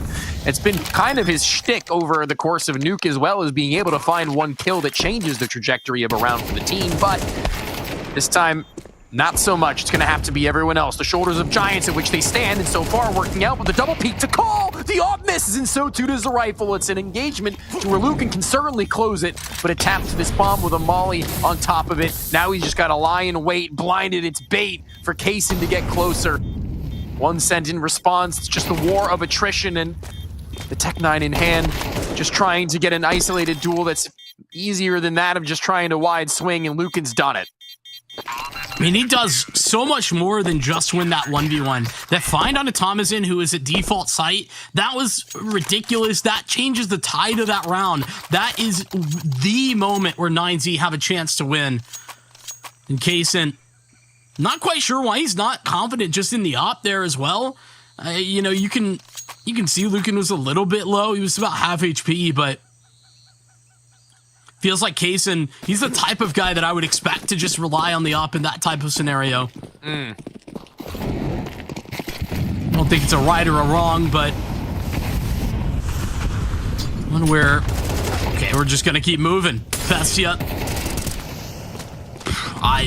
that's expected with regard to pace, but Timo, he's so alone. He, like, literally no one can help him if things go wrong like they just did. Kaysen holds for there to be a crossover to the cubby, to which actually he doesn't see. It's a teammate from deep and beyond who threw the smoke that looked to cover Huaso, who shows himself even still with that. And on either side, there are players lying in wait for 9Z, and that's a good look, seeing as now it's only Tomasin to close, but he's been a bit of a nuisance to them just as well. The highest performing many a time. This game no different, just close enough to Luchov as he looked to tie him at 9 kills, but can't quite do it. We're back, speaking of ties, at 5-all. Okay. This is where Bestia, you know, like I said, dude, it's that same game plan that works either so damn well or it doesn't work at all. And we're entering the territory of the latter after what's been an easy fix. Yeah, it is absolutely feast or famine. And I think the bigger issue is not that it can't work. It's that when it doesn't, the adjustments never come, or they come too late. And here we are at that adjustment time. Tom is in, taking deep into the pockets for the buy here. We're going to get an explode here out of elbow, and it's right into the jaws of Hwaso Peak, Luke, and Max. A clean sweep. Nobody falls for the CT side.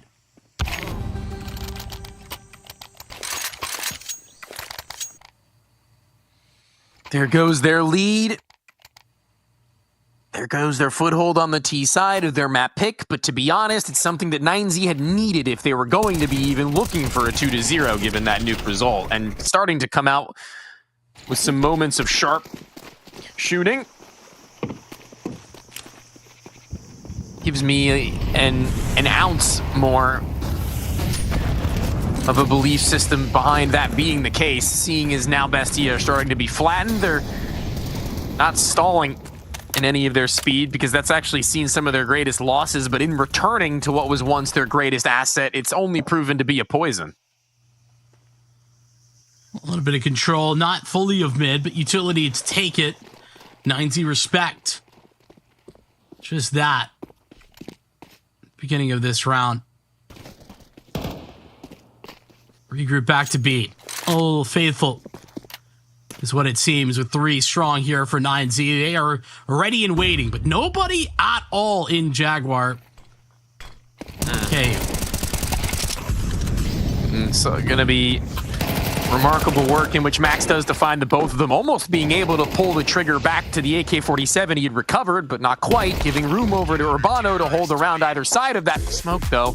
And it is a clean one. I mean, they make every turn from that stage one where they're ready for whatever is to come their way. You throw it in their face, and they're going to breathe it in.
Well, a half that it didn't look like 9Z were going to be able to break out of with a lead, but they find a way to win off the back of a Bestia that, as per usual, struggled to find ways to adjust the back half of this Ancient.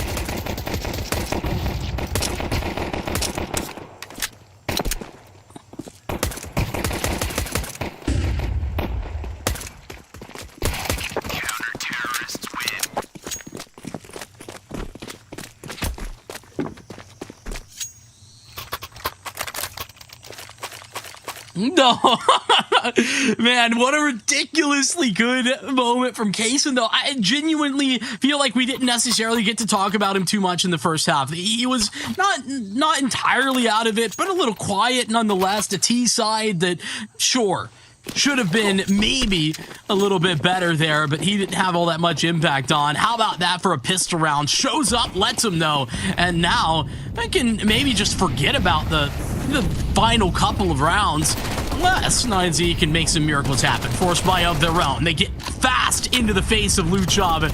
He's gone, but Timo still prepared to play defense. Love that decision from him. Just fully disengage. Don't allow them to go back and get the bomb down now. At the very minimum, 9Z continue to pour on the pressure via that. With another smoke in Timo's face, they're going to have to take a flash to go through that. Timo doesn't take the timing. All right. Have one more. Can be sent. Could be ugly. Could be something beautiful. Lucan and Timo are having a bit of a slumber party amidst the smoke, but it's Lucan who lays to rest as Timo gets closer in toward the site. His teammates soon to join him in slumber as Levi with an SMG hears them tap the bomb, and an obvious desperation maneuver to where he needs to get in gets just a little bit too late as that bomb is going to be defused with about a half a second left. 7-7, absolutely crazy. Whew. All right. I feel like there was no time to breathe, no time to wait. 9Z were not done with that one, but I was about to say, unfortunately, they got to be. Update, they don't. They force buy once again. A lovely opportunity to see what Bestia have against yet another force buy. Who doesn't love a good opportunity, Vincent? I know I do. Ooh. Big fan of opportunity. And the land of opportunity is Ancient. Pretty aptly laid up the A-walk and a foundation to where that CT Incendiary will actually get a little bit blown away. Walked beyond. Crazy to think how close that they've gone without there being Bestia even having heard them make their way in. But thankfully, at the very least, bar none, it's Tomasin who has given us a game, the one we were asking for from him to see Bestia brought back into this best of three in general. Luchov in such an uncomfortable position. And the rest of the Bestia going to flood back in onto the site. What a nasty double date there from Max. This is still not over yet. It's Wasso with a fantastic spam. Timo alone and without a kit. He is also without a clue. 9Z steal it back. Their force buy continues. 2 rounds straight of purchases. One goes wrong, but this one goes perfectly. Yeah. Enabled are the 9Z players after Donut has kind of been left aloof. Nobody giving their full attention to it. Nobody locked in towards that site, thinking that the incendiary would just stop them in their tracks. Well, guys, pack it up. Let's go home. Not exactly. And even then, we see now Kaysen's been given a sniper rifle with everybody else playing with next to nothing, it would feel. A shotgun for Noxie, for God's sake. And a nade to Luchov as a molly enables no escape. He'll only just then have gotten back out, and he'll have to deepen himself even further beyond that as the smoke subsides. Luchov very capable, though, with that weapon in cave. He's certainly a very high-impact position. You were talking about it in the pre-show. I remember that. Even still, I don't necessarily know that that's a problem. The real question is how to get Kaysen activated. He's now rotated over to B and gonna get aggressive down the ramp, it seems.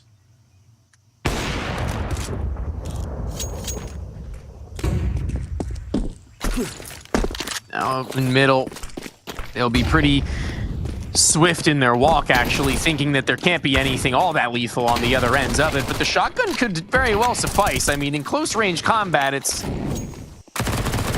a busy weapon, and Luchov, even then, I should mention, could maybe find an upgrade. Luchov, no. Wait, Kaysen trying to walk through the smoke. Everybody getting into the action, and Kaysen's just bypassed the player close spawn. I can't even imagine what they're thinking right now. These players, I mean, again, I mentioned in the pre-show, I guess, as you just noted, that Luchov and Cave, he can be somebody to get a little aggressive, but this is another level coming out from both he and Kaysen. I mean, it really is a CT side that I think is oft defined by Luchov and then Kaysen secondarily. This round, certainly that. They didn't have much, but what they had, they put to great usage. And pretty much everyone involved, you know, is talking about the struggles that Noxie was having. 2-11 right now, but he's got one last round. And so back to a tied scoreline. 8-8. 9Z thought they had done the hard yards. The heavy lifting over? No, not even close. But 9Z, they've yet to take a save on the chin. And Tony, it ain't going to start now. They go for another force, this time with a pretty wide array of weaponry.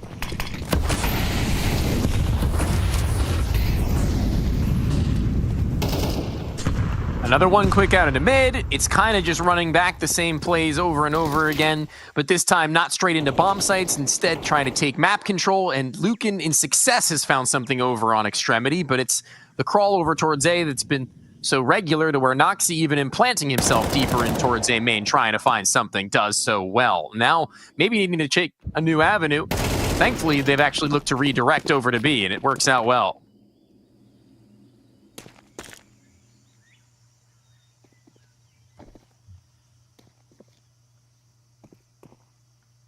Refocus here for 9Z. Got everyone in position. Thomason, though, stepping forward. Should be seen. He's certainly seen that onto Max. Now Max looks to clear, but he's devastated. Molly goes down, and now Levi in a tough spot. Timo, he grabbed the op, and he actually takes them both. A 2-for-1 deal. And I do love myself a buy one, get one. That will be just that.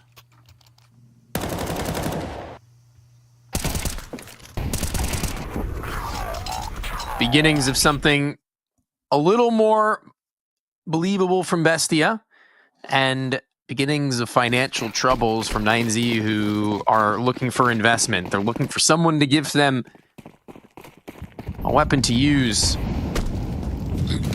AK is more affordable than M4s, obviously. Won't take all too many rounds before they can pull them out.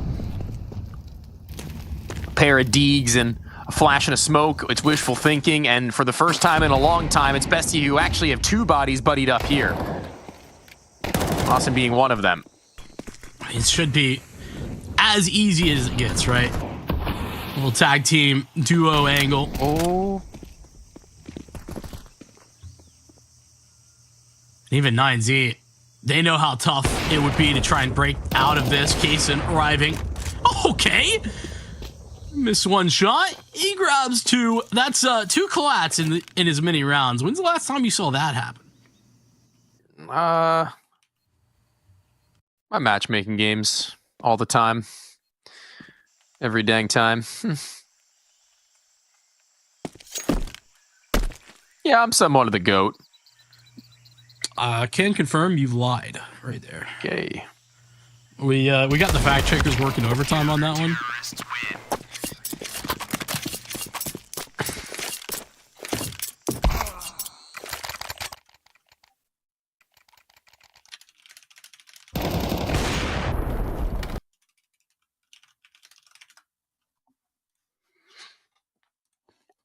Fact checkers working day and night around the clock. But check the facts on this. Typically, Bestia on a CT side towards the end of an ancient game are very rare to let it slip. T side might be talking a different story, but getting hot to trot and ready and raring to go, especially with Luchov not really needing to be the star of the show, that's a good way of believing for me. And now he's actually just gone and given the story point back and over. A defensive smoke that's actually a little bit lopsided, and a Molotov that's very one-sided gives a room to plant, but Noxie's played in between all this utility, a mastermind perhaps, because he's tapped down the dink onto Levi, who's just playing peekaboo at this point. I mean, but they've all arrived. Lushov gets into position. Timo's here, and now Lukin, he's got a 1v4 this thing. Nate's going to be on point, but it's not enough, especially not with Thomas and elevated over the top as that smoke pops. Bestia, they are rocking and rolling this CT side right into a significant lead. Now 11 rounds to just the 8 of 9Z. And here's the thing, right? 9Z been competitive the whole way through, but at the end of the day, they've only had a couple of like those full gun rounds that you would like. It's this allure of the force buy and the success that it can bring and has brought for 9Z that now puts them in a difficult position. Yeah, now makes things potential sour note. Pulling off a 1 versus 3 in mid effectively would Noxie have to right now because he's just been faced with so many numbers, and as he gets run over, it's the walk back, a walk of shame towards this B site where the Deagle goes crossing very haphazardly, very dry in that instance, and leaving only Lukin now on the AK-47 with the inability to trade. It's Timo who will even send an extra few bullets to the skull of the already deceased. And it's map point pushing to a third, it would seem. After the back and forth that first half was, I really can't believe how quickly Bestia have made this clear at 12-8. And I think most of that is 9Z. We talked a lot about like how Bestia like to play pacey. Dude, 9Z haven't taken a moment to breathe, stop, or even think. So now invest this tactical timeout to hopefully maneuver way back in. But man, 9Z have just kept a breakneck speed all the way through this T half. And it's had successes, but as you can see, running up to a pretty significant wall right now. 4 rounds straight required just to push OT.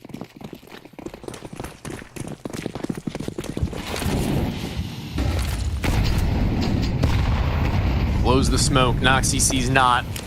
Nobody from 9Z giving them much to worry about in the first 15 to 20 to where usually they're a little more explosive. Eventually, they still get what they ask for. They still get what they so very often campaign for, but in that same time frame, they've lost 2 individuals. In any other way, it would have had to be Timo to go down for them to bring this round back, frankly. And when that happens, now questions being asked of what the defense looks like everywhere else. They pushed down through ramp. Nobody was initially mid. There usually is one spotted over towards A. And how did 9Z abuse? Thomason has just slid into a pretty nice position. I know that, okay, well, he's not going to stick around. Doesn't matter anymore. My point, dead. But Luchov, not. He's right in the mix. And Abrano currently watching, but there's timing to be had. And Luchov, he has it and more. Look at that. They walk away. He walks in. A back turn and a back scene, but not one shot just yet.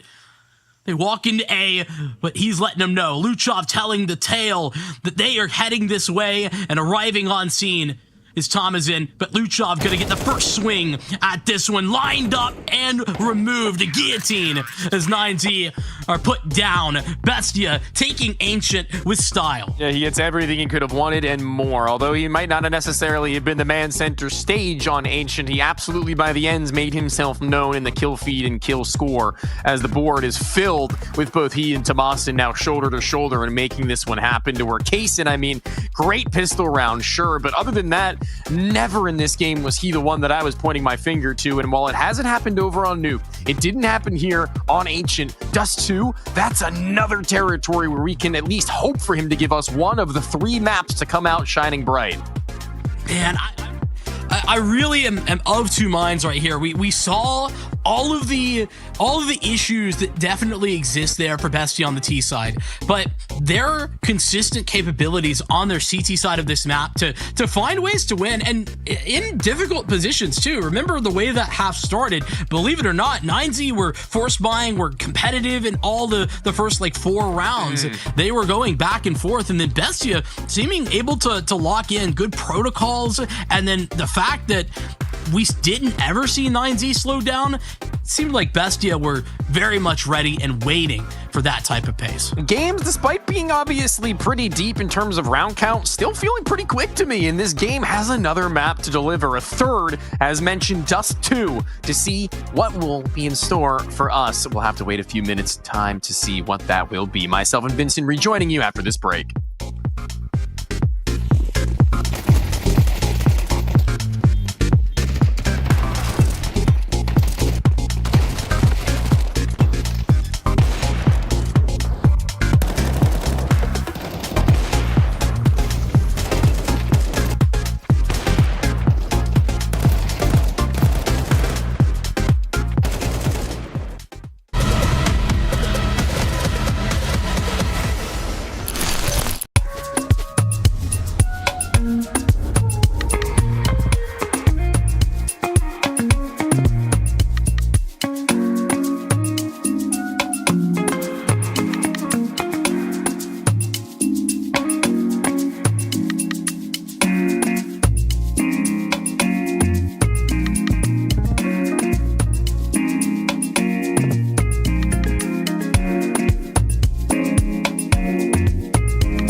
I'll keep going till my feet become blown. I'll keep going till my feet become blown. I'll keep going till my feet become blown. I'll keep going till my till my feet become. I'll keep going till my feet become blown. I'll keep going till my feet become blown.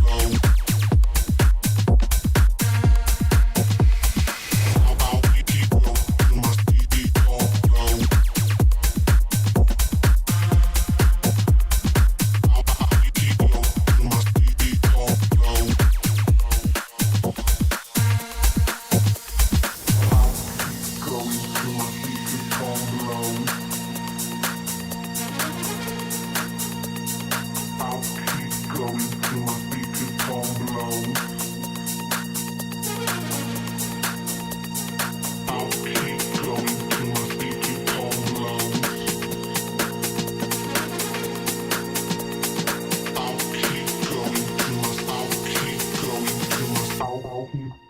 Till my feet become. I'll keep going till my feet become blown. I'll keep going till my feet become blown. I'll keep going till my feet become blown. ESL presents ESL Challenger League in partnership with Intel, Acer Predator, DHL,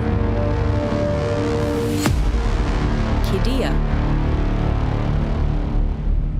and 1xBet.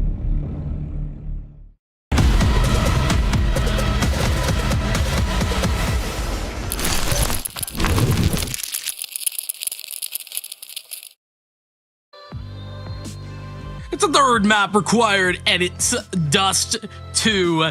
I thought this thing could go the distance. I certainly believed it was capable. The fashion in which we've gotten there, the way you described it, Tony, was quick. It feels quick, despite the scorelines looking pretty competitive. Yeah. I couldn't agree more. We run into a dominant half at least every single map. It got kind of wicked. I mean, we'd seen some from some players, others from others, and seeing not that much from Kaysen as I'd left off the analysis for the last map is where I hope to see him come to light in this map, because otherwise I'm not really sure where to turn. Is it going to have to be a 3-map affair of positivity from Luchov, as well as a continuation from what we'd witnessed on Ancient from Tomasin, or are we going to get some from the Sniper? Because that's what I came for, and that's what usually I bank on for some excited Counter-Strike from the Bestia crew, and honestly, truthfully, I think it'd be unfair to expect Luchov to continue on the rate at which he's been.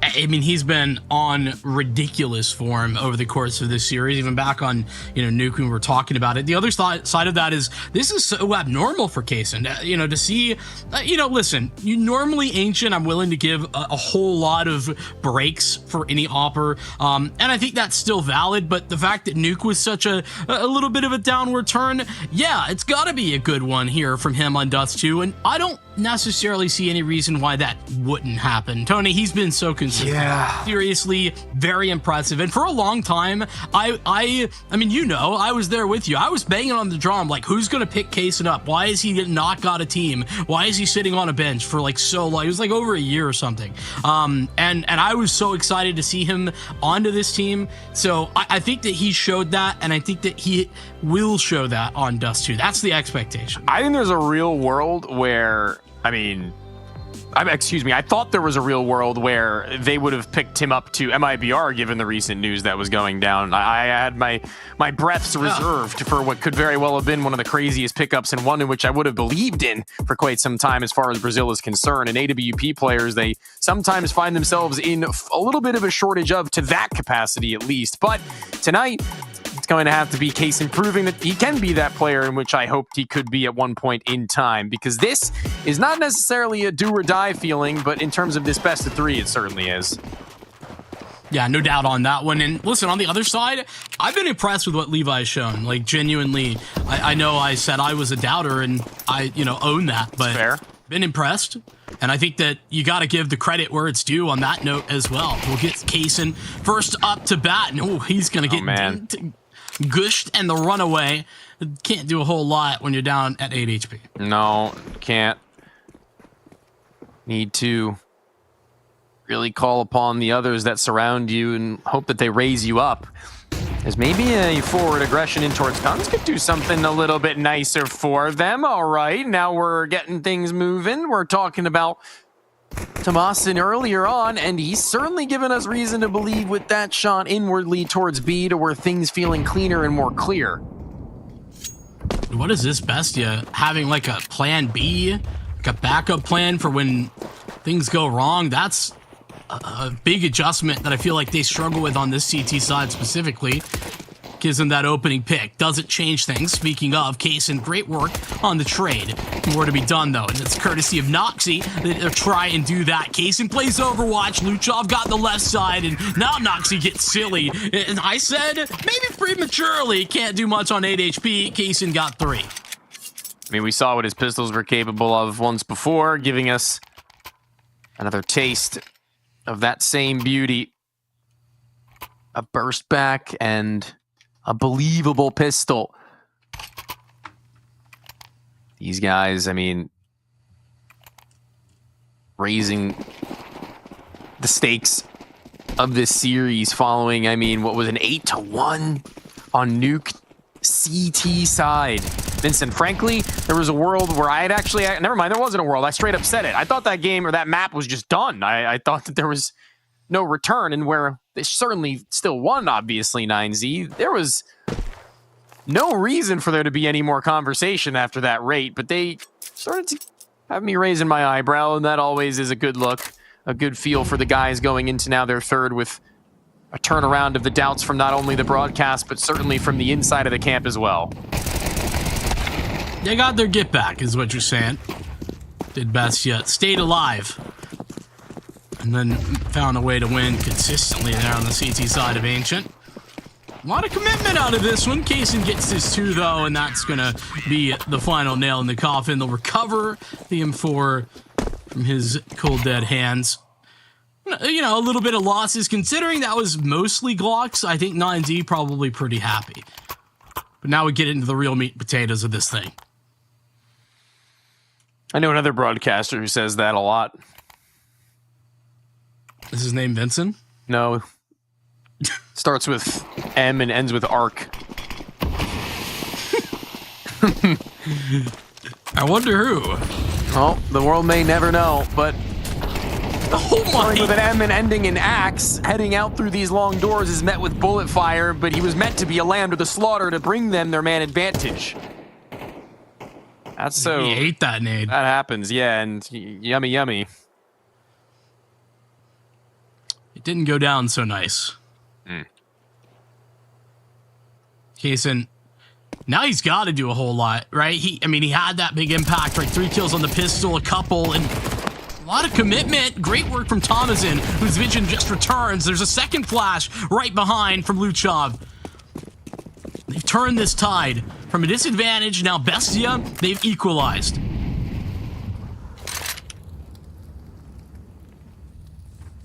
Walking back towards Long, where they had previously made themselves present. Just looking as best they can, at the very least, to maybe get the drop on them, expecting the bomb made of double back towards Tons, to where that's Kaysen's worry. Luchov's is to play up towards this goose position and just barely seeing the head over the top end on the burst. It's a 4 HP finish for Huaso Peak, who gets the plant, but a post in where both players are relatively low. Who will have the idea, the inkling as to where one comes from the other, and a burst up from Huaso Peak. Kaysen wastes no time in getting close on his position, and it will be his undoing. The pickler strikes again. What? On that one. You heard me. The act of pickling. Okay.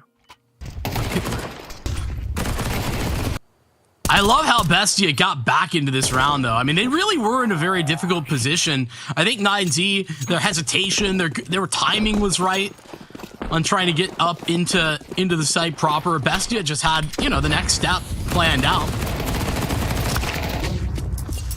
That's absurd from Luchov. Blind for the most part during that spray, but he tracks down a headshot at the very beginning to guarantee a 1-for-1 trade. Now KO, I lied. That's Nox. I lied. Been known. No, I don't. I'm not known. Don't put that on me. Sniper on the box. It's okay. Yeah, say no. Yeah, go. Just say what you think is going to happen here. Never mind.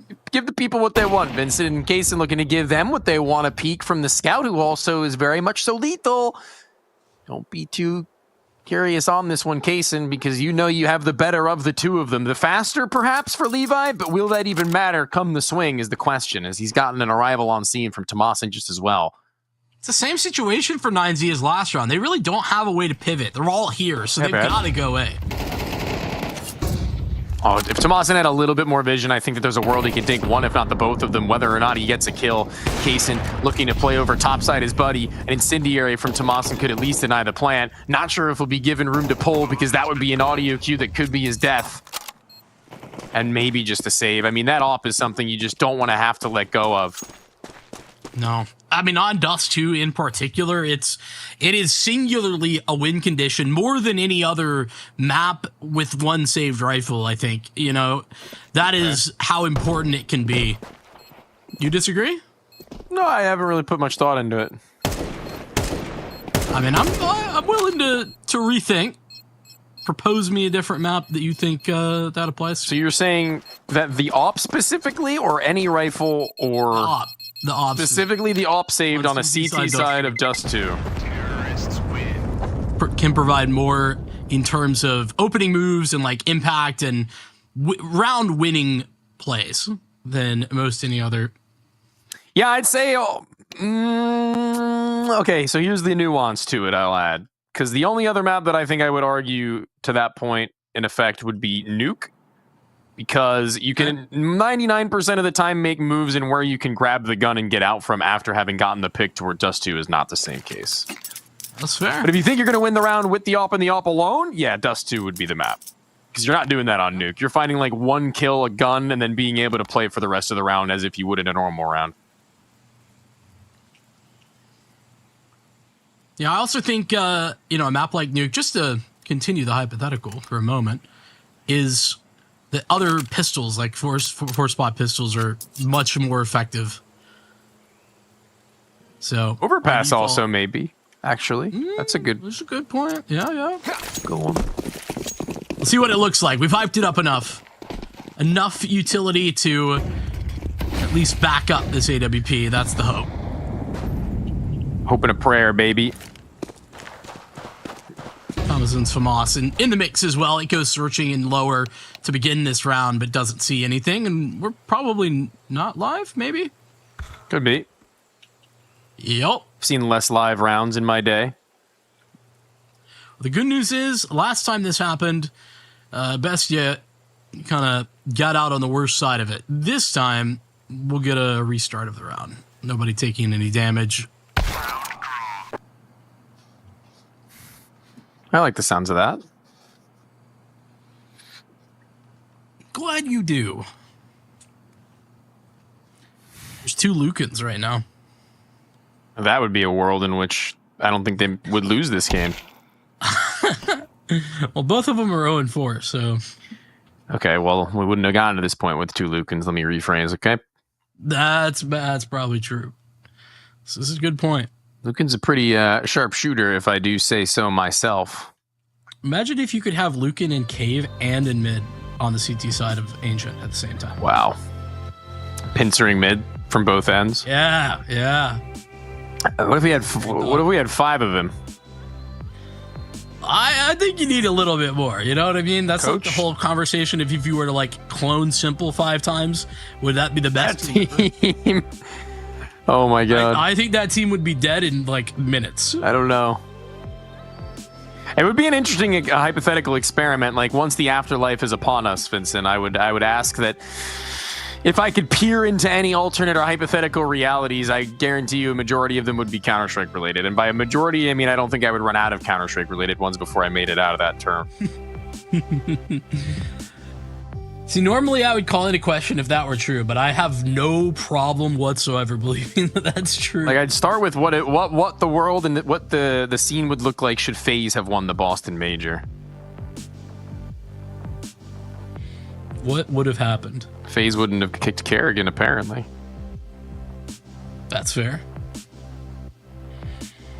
It's like as an NA guy, it's anti-NA to say this, but I would not have been that sad if that happened. Nah, I think it would have been alright. I think for the history of Counter-Strike, it would have been cool. And here's the dirty little secret. The fact that they won didn't even matter. The fact that they were in the finals was like absurd enough on its face. Cloud9? Yeah. Liquid did it already. Treaded ground. Well, not really. They weren't in a final. They were in. They were. No. Cologne. The one after the semifinal. That's a rare misremembrance from you. Was it a semi? Or was it was Columbus was a semi against LG, who went on to beat a Na'Vi in the final, and the Cologne final was against SK. I've just memory hold it as a long-term Liquid fan. Well, good. The pain is enough to make a man cry. It's not pain gaming that we're talking about. Ah, good one. Sometimes is almost enough to make a grown man cry even still, so... All right. Well, we've yapped and trolled for long enough. We're going to hit a break. On the return, we're going to get Nuts2 back underway. Steam doesn't want it to happen, but we're here for you.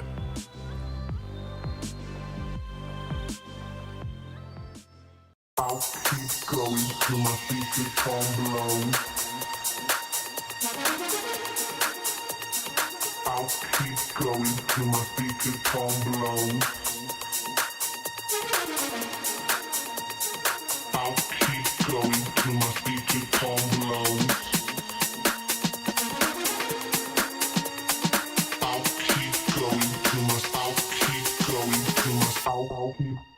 till my feet become. I'll keep going till my feet become blown. I'll keep going till my feet become blown.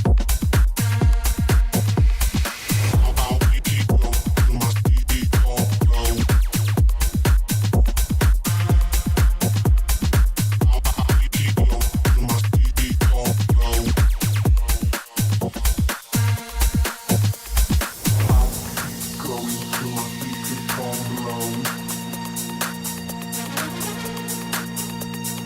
I'll keep going till my feet become blown. I'll keep going till my feet become blown. I'll keep going till my feet become blown. I'll keep going till my feet become blown.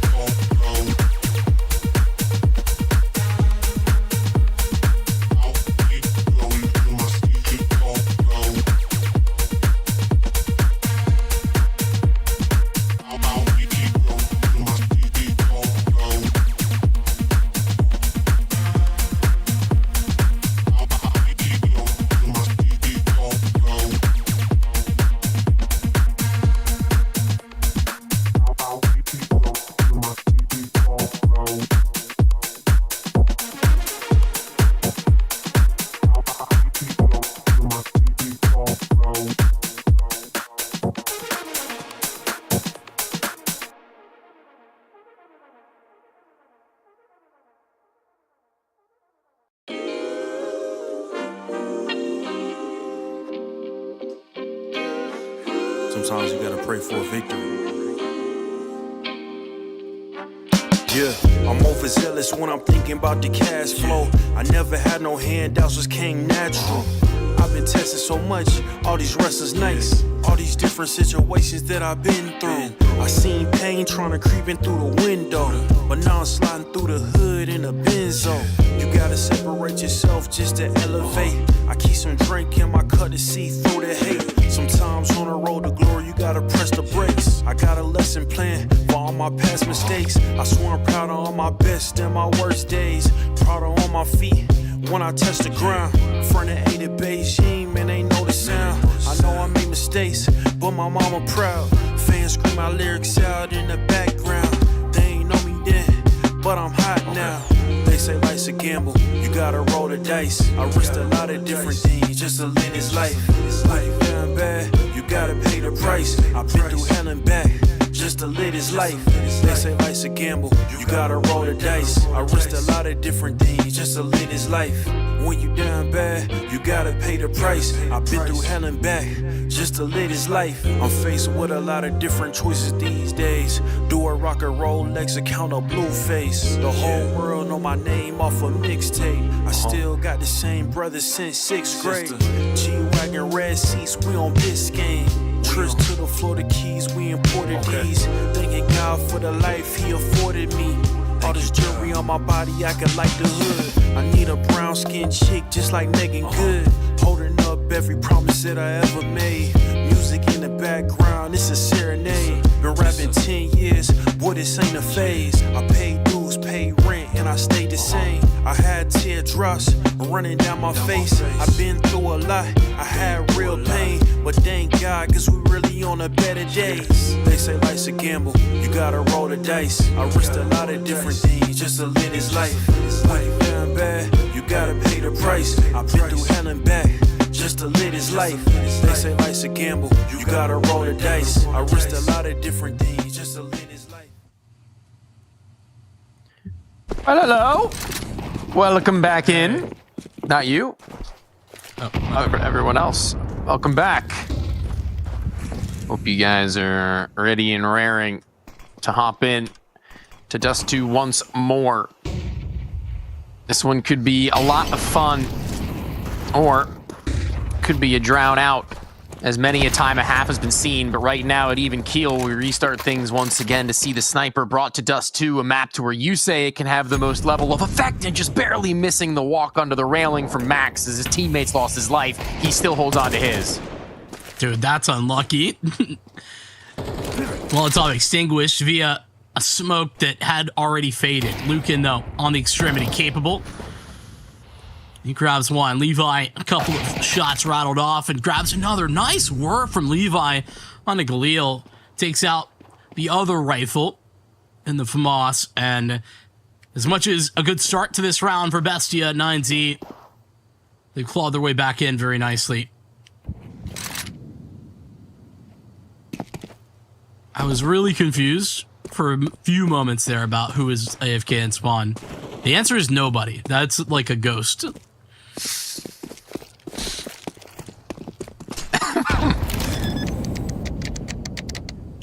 Who's AFK? Dude, get out of spawn. We're planting, man. You're a baiter, man.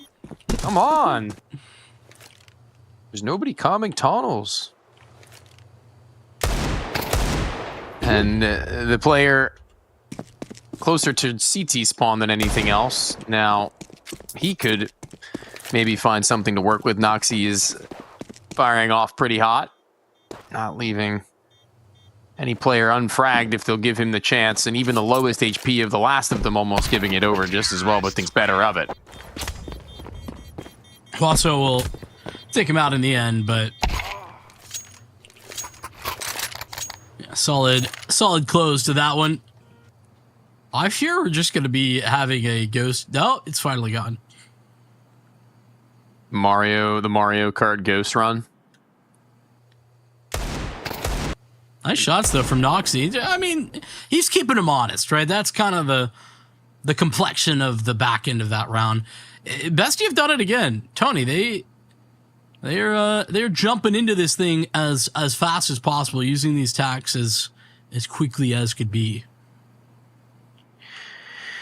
I think we like a good tack timeout every here and there, but like you say so quickly, that's raising awareness to us as to what the camp might be thinking, like where the issues going wrong are, hopefully not internally, instead realizing a bit of what goes on around them to the stage and where they can communicate accordingly.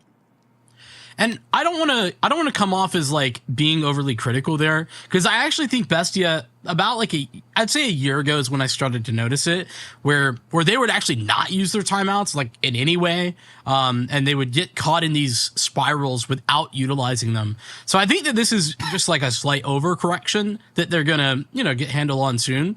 And I think that's actually really good. It really shows me a quality level of development from this team. Yeah, they take a pause on Ancient, and then Noxie's just like, okay, Rush B. Okay, well, listen, they're still working on like the getting the game plan down in those timeouts. Okay. Take your word for it. Seem to know a bit more than I in that regard. I want to see them on land again. I want to see them make one of those breakthrough moments in Magic where at least, no discredit to Valve, full discredit to Valve. It's kind of sad to know that these kinds of things can't happen anymore, but should they make their way into the major cycle, they can obviously still upset the teams up ahead of them. And that's something that I would be very down to see. I think most people would be in that same camp, that they would like any little bit of Magic that we have left to afford. No doubt. I mean, that is the magic of the majors, is just that. Yeah. Little tech timeout once again, unfortunately. Sometimes things just ain't working, man.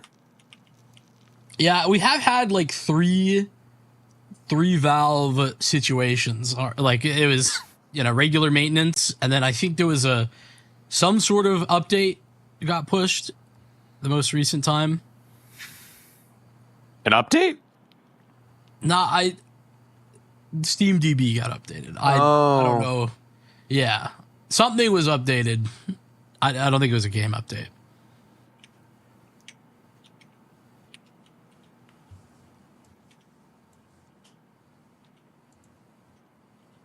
Actually, there is a Counter-Strike update. Oh, is there things to read? That's always fun. Oh, we can find out together. No, you can find out for me. Oh, okay. All good. All right. Yeah, for a moment, I'll find it.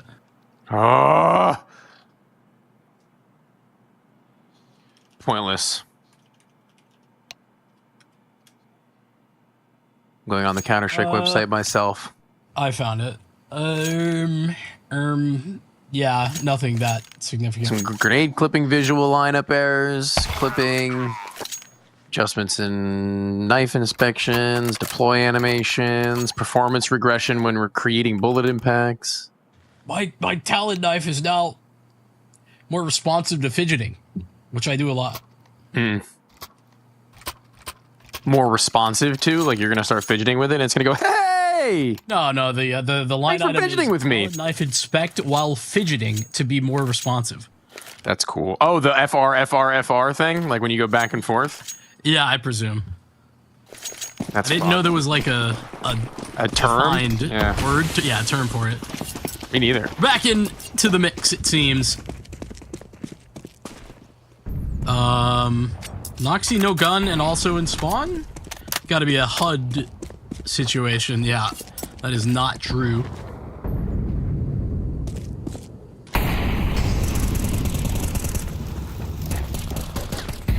Noxie not here. No, I see him. I'm being lied to. The HUD is lying to me. Do not trust anything unless you see it. I don't trust anything, period.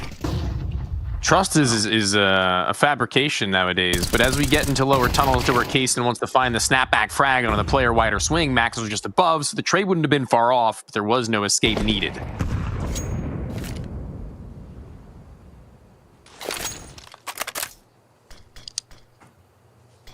We'll take it. 9Z will. Scale into Noxie. Thought so. Maybe not quite yet. There's the activation. Just to try and isolate Noxie. Unknown and entirely traded. 1-for-1. Teemo can't get to the next line of defense just yet. Thomason has climbed into the driver's seat. He, unfortunately, falls flat. Nothing more to say. And that one as the bomb goes down. Levi putting the final touches on this round as Teemo will walk this one back.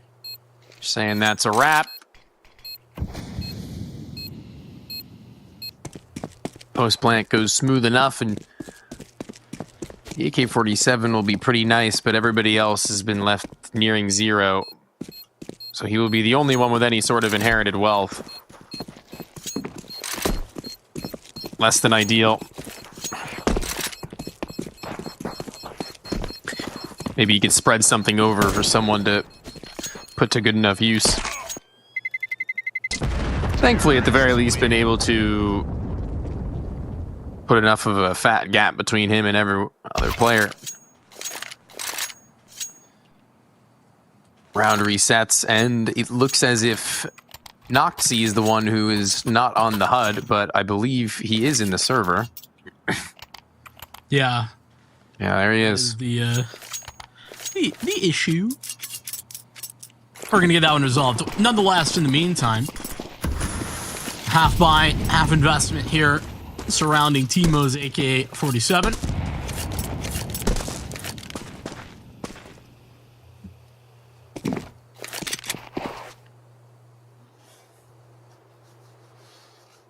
Lindsay have been pretty careful on their default for this T side thus far. Yeah, I mean, this round especially needed.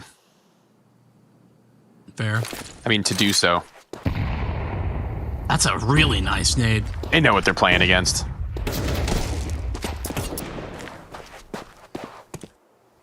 And all of that contact as well, just going to speed them up at long. They see nothing there.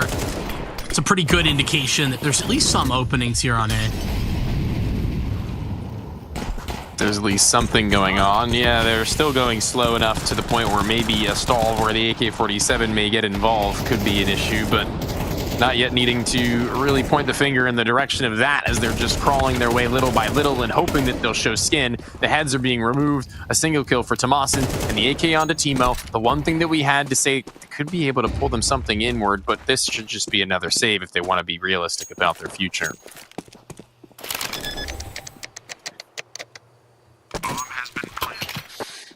Another 40 seconds or so for Teemo to just knife out shift walk wherever he can get. Looks like he wants to maybe stick around a little bit, but yeah, that's the ultimate game plan.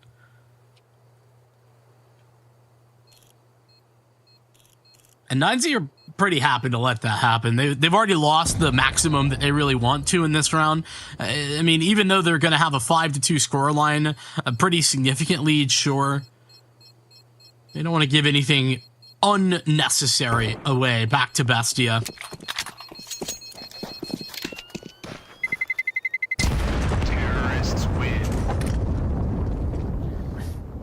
Unnecessary casualties would not be good right about now. Can't feel great for Teemo to have to just sit and save for a couple of rounds in a row. No. Been there. Don't want to do it again, yeah. And hey, Noxie's back. Hey, I will say this Bestia team pretty much by default double ups. Like, is every time they can afford it, they will. Sometimes to a fault. Yeah.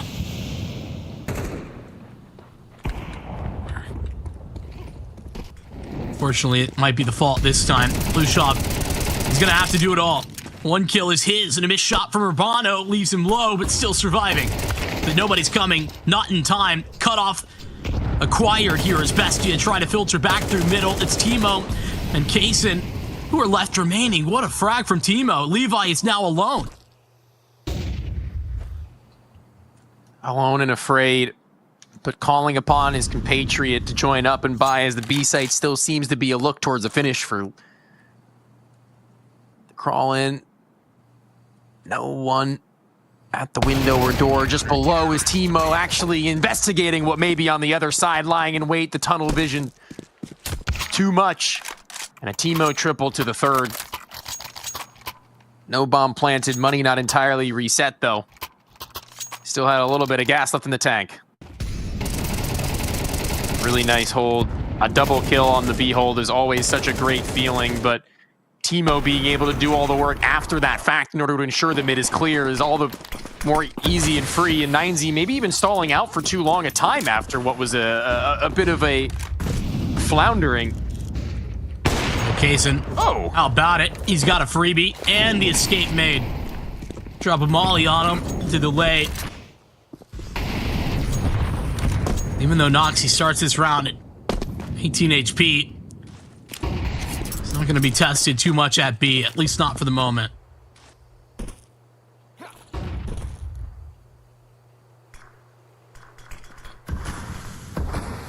Mid to B smoke deployed. And so it's at the cost of Max's life, but 9Z do have the fundamental beginning of a round here on Dust 2. But in a minute, they're going to have to try to make decisions soon.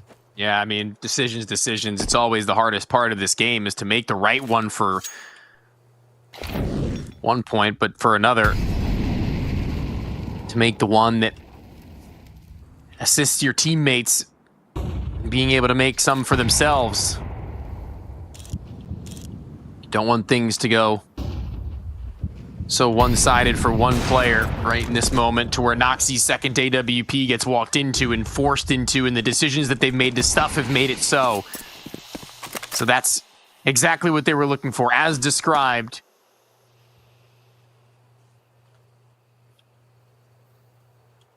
What the next stage in this plan for 9Z should be is saving, in my opinion. It sucks to say on a T side like this, but if they can't find an opening in the next seconds, there's just no way they even get to the timer to sprint to a site like. No, I mean, it might suck, but it is reality. But here's where I do think that we're going to get into an interesting conversation for 9Z, because they played a lot of this Bestia team, or against a lot of this Bestia team on Dust 2 specifically. Like I said, previously, this was 9Z's go-to, and they dominated in previous games against Bestia. Last time, though, Bestia found the secret sauce. They had like a 13-6 win or something along those lines on this Dust. So they should be very used to the double up and everything that Bestia likes to do on the CT side. So now that they know that it's happened, I'd love to see where their minds are at, where they want to go from there.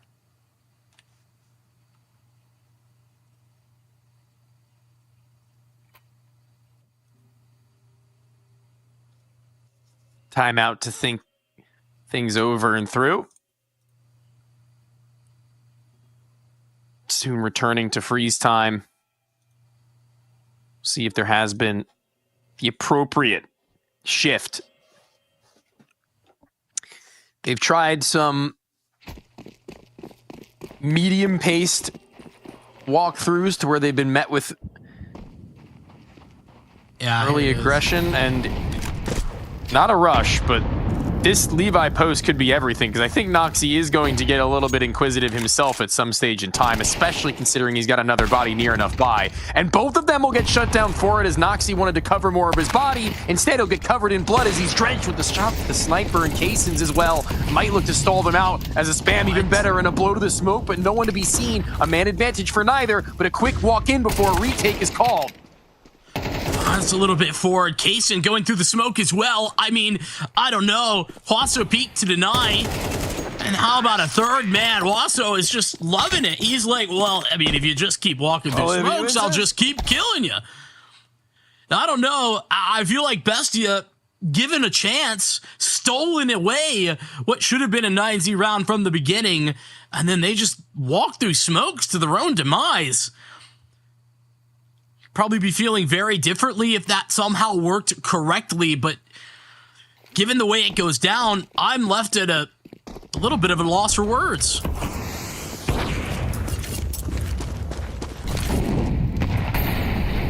Another player bodied. It's 9Z who lose their sniper, into which Kaysen does not want to stop there. Peers in towards lower, having dispatched of his first.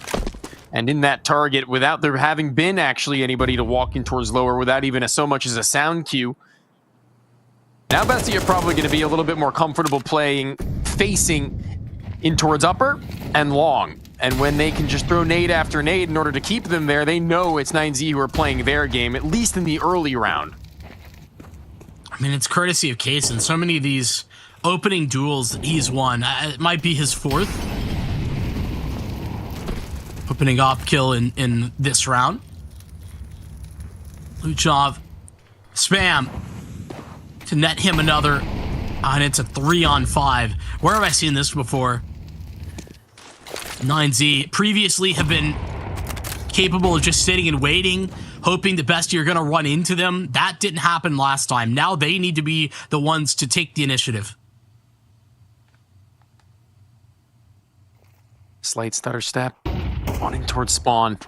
It's Luchov who has to make the hard call as to when and to where to walk up towards that site to where Timo can play with him over at long. Noxy loses his, and as they both scale in forwards, only one of them will find any success, and doubly so. Luchov actually making up for the shortcomings of his teammate, but 18 seconds and the bomb's on the ground. How is he going to get up there in time as well as kill onto Luchov and plant? I don't know. But he'll look to grab it.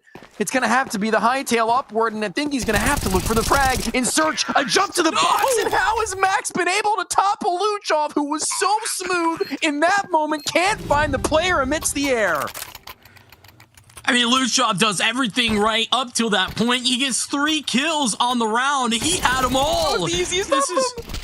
I know, and yet it goes wrong. The jump there should have been Max's demise. It should have been his undoing, and it should have been done right then and there. Instead, 9Z, they'll take a miracle. They'll take that victory right from the jaws of defeat. Oh, man. Just an inexplicable miss on Luchov's part, unfortunately. And that will happen, but it can't happen.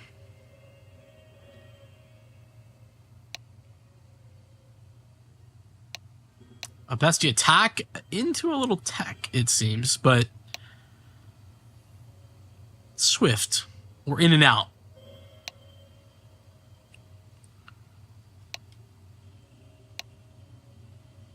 Oh, we're back.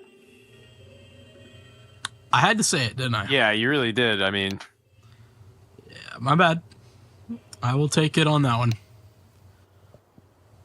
Very even To be honest affair with you, from both of these teams, I would say, from top to bottom, though.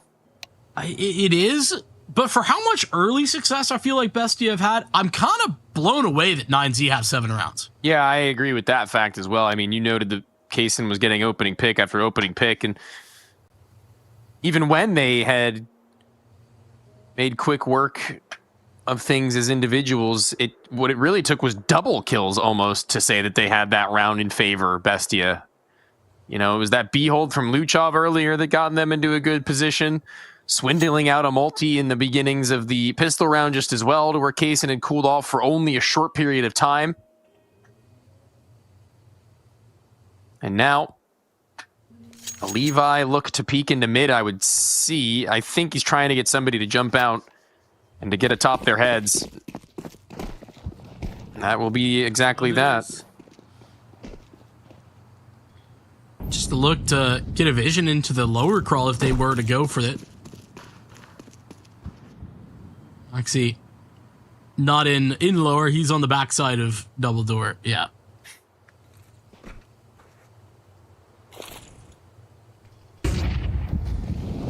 Now we just get the process of 9Z's default going.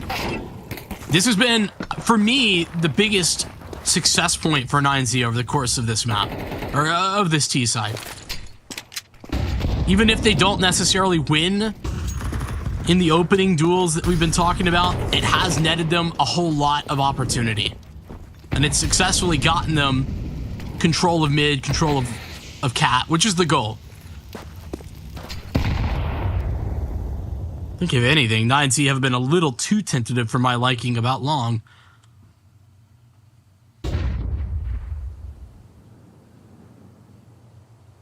Bestia clear it out, see nobody's home. They can walk up through Cat now 9Z and not have all that much on the other line. It's an SMG that's beneath them, and that is not going to be the major part of their worries. It will be this flank, but just too long it takes to get there, I believe. As eventually someone will turn about face to see that nothing is happening on site. Well, surely they're going to be coming from our rear ends, and as a smoke is actually deployed, that will make this one a much more difficult walkthrough as it relies on CT players to get closer in, and the AWP of all things trained on their position.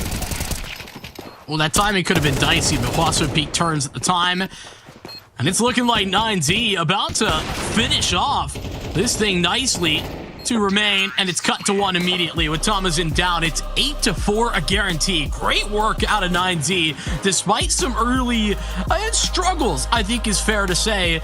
They bounce back nicely. We'll get a halftime break, and then we'll get the back half of Dust 2 in a moment.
Well, to be honest, 9Z did a lot of heavy lifting. They made that look pretty easy. And despite the fact that, for me, there was a lot of good stuff from Bestia. I think they had some good opportunities, but missed the mark on a few of those, and 9Z take advantage. Now they go to the CT side and only need 5 rounds. 8-4 is what the score was at halftime. I'd call that a good position for the 9Z squad. Kaysen had his time. He had the work that he put in that never really saw the full fruits of its labor, to be honest. And that's going to be a pretty big sting when it comes to the conversation as to what he'll be able to contribute on the T side, where you say he is one of those operas that manages to make a couple of other maps on the T side look more serviceable than many do and ancient in name, but not really seeing that in the last. having to pull through here. This is where Levi, he has a choice as to whether or not he'd like to actually engage with Kaysen so regularly, or if he wants to take his talents elsewhere. As you say, save that up. You can make things happen. If you buy it on a gun round, you can do some crazy maneuvers just as well to try and pull things ahead.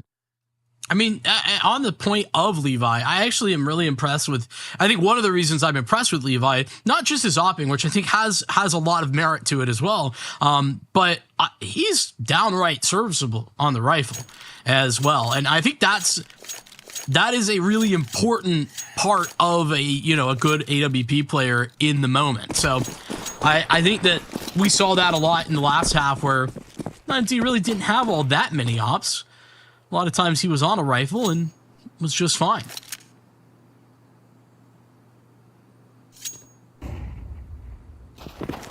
There's players out long all across.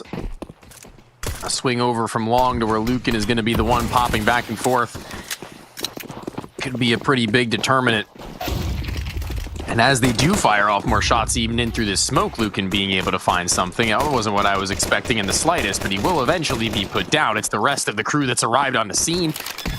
But they've not really been given, again, much to do with. Jump spotting is max, and that's kind of unwarranted for my taste, and for my likings, it leaves them with nothing. Literally nothing at that point. And I mean, Bestia, after losing one on the inbound, that was Lucan through smoke, by the way, who gets one for free. It might have been as clean as it got for 9Z, because after that, a flurry of honest and truthfully bad decisions from the 9Z side. Bestia prepared one step ahead of every next move made, and that's them the pistol victory. But a force buy is in and ready to roll. Got double scouts this time. It's Levi first tagged and bagged on that one. Might be a surprise to see another scout, though, in mid. They aren't going to get the fight.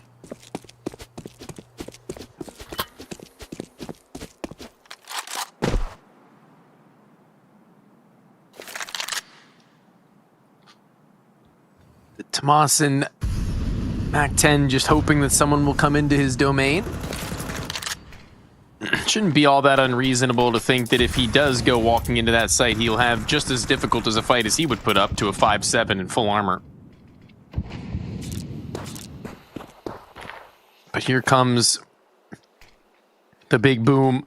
These double scouts not being given full vision of either of them, as Lucan would need to go so wide to be able to do much of anything. A first tag, great. A second, even better, as it collapsed onto Timo, and so too does Urbano show himself in the feed. Maybe more, and they're all going to send shots their way that can't be concluded, but that anything other than absolutely massacred on Cat.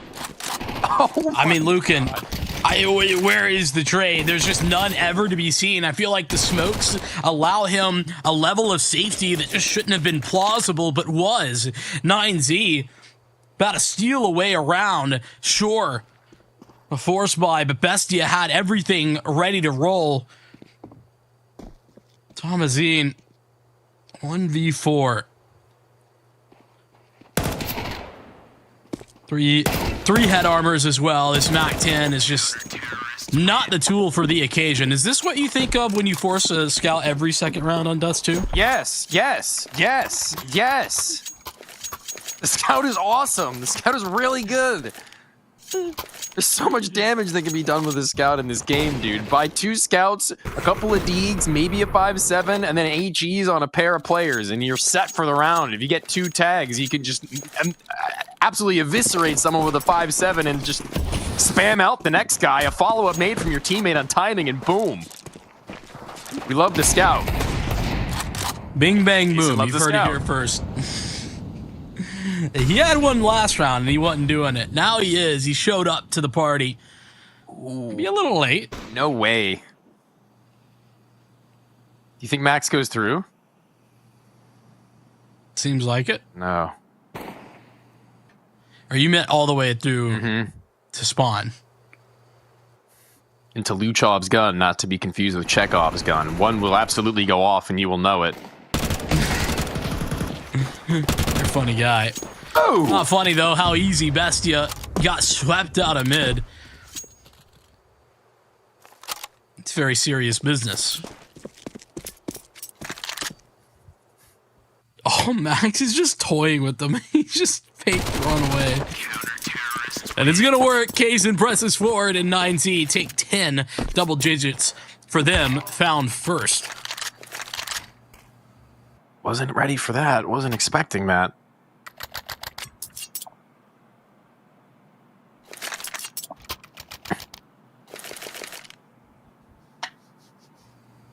Time out, and Bestia, known to be spamming them, have one left over. Despite their opener.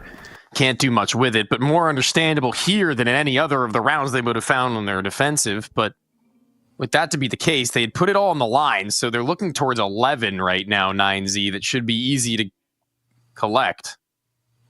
Yeah, this is concerning for me. I think that the CT side here for Bestia, I think is slightly better. I think we've seen good things from their T side, but this is a lot of gap to close.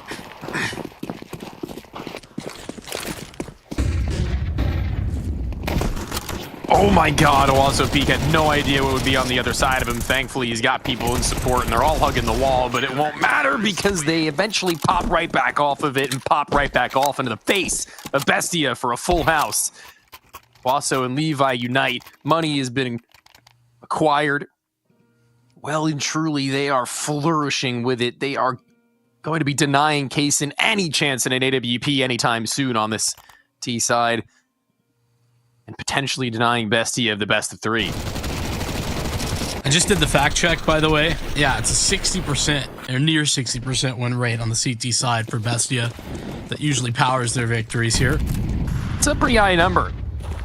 I might not know many of them, but I know a couple, and that's a high one. One of the highest I know. Ooh, okay, look at that though. Again, speed is Bestia's big pickup a majority of the time. Levi, if he can get a flash and supplement from behind him, he should be able to get one, if not 2 right now, because one of them is so low and no one looking to the ramp. All 3 melted in one clip.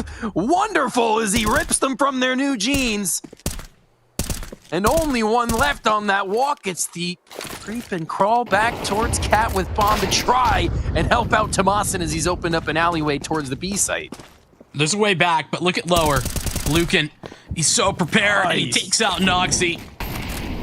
Drop a molly, and a clear way forward for Tomasin out towards B. Still got to deal with Lucan. You can forget about him for right this moment, but he could be aggressive inside of upper tons. Not the case. I love this decision from Lucan, though.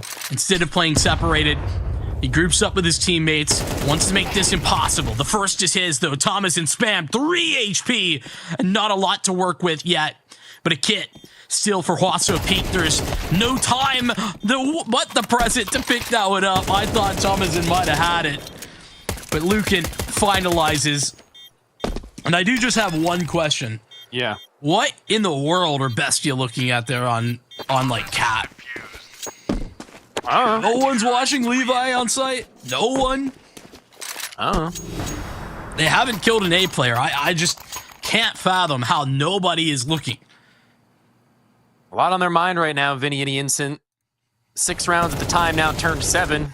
They found their opening and they're saying to themselves, they've got to be playing from over it long, and Levi is right enough into their action that they weren't quite prepared for that. Tomasin, valiant attempt though. I mean, he played that probably as best he could. About some pace on the CT side. Great refrag, though. Noxy transfers the spray, and it's a nasty one. 2 headshots will get Bestia out of a bind. Oh, but not blinded on the corner. Is Levi to find them a 3 versus 3 that they can certainly work with? It's B that they need to be the most precarious of, and honestly, maybe just go through the smoke if you're Owasso Peak. He does. He calls their bluff, and now he can walk it back to where only one player is going to be on the aggressive. No, he turned from the door. Owasso Peak has no idea that Tomasin's escaped his lines. And this site is just theirs. It's just theirs. There's no way with an incendiary, with 2 teammates on their way, especially with this pick on a player unannounced, that they lose this round. Yeah, Tomasin, I mean, he is often the pivot point for this Bestia T side. Ooh, a little bit concerning. Almost gave Levi a chance. This was a valiant effort, though. Bomb goes down. By stepping into the Molotov, that will kill any chances. And for how far Lucan is actually away, I didn't realize. A little absurd that Levi is going for that aggressive of a look.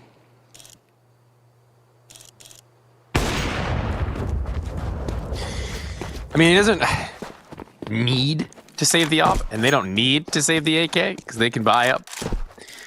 But given the fact that this game could go a little bit longer, could be extended, we've seen it happen before, you may as well try and keep your money into a comfortable enough position. Should all go sour. Yeah, I think in modern Counter-Strike, good decision-making is good decision-making, no matter what the score is. Maybe you should get to making better decisions across the board, Vincent. I work on it daily. Just a flawed man. What can I say? Yeah, well, flawed in many rounds, perhaps on this map were Bestia, but here, a better turnaround to what was an ugly realization of how that cap play had gone down so poorly. One dedicated to lower, one into upper, the rest flood through mid in close proximity to where the bomb is between it all. They might look to make something speedy of this towards not the A site, maybe a more mid-centric angle. Ooh, a molly in between both sides. Not sure how they'll get out, if at all. Jason doesn't need to get out. Just stick in. Stick around. Bestia. Use a little bit of that pace to take up on Catwalk. Levi rattles off a shot. That's going to give him the inclination. They know where the op is now. Does that change what they want to do? Bestia met with a smoke, but group behind it. No one elsewhere. The A site, the weaker of the two, but as highlighted, the big green in the way.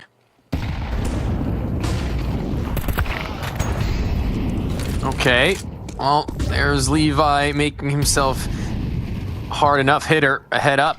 Might be the end of times for the first of them. The second a little more careless, but continuing to be the one to turn back is, I believe, Tomasin. Noxy almost getting another attempt over to Levi, who just playing a left and right swing back and forth game, has eventually lost out on it, but the rest of his team, they've won out, and this one is a lottery win for them unless Kaysen can pull a pistol and find the both of them, but it can't happen. It won't. 9Z a 13th. No more for Bestia will this game go on for, and a best of 3 elongated only for the first of the 2 maps, as they're more than double the round count by the finish.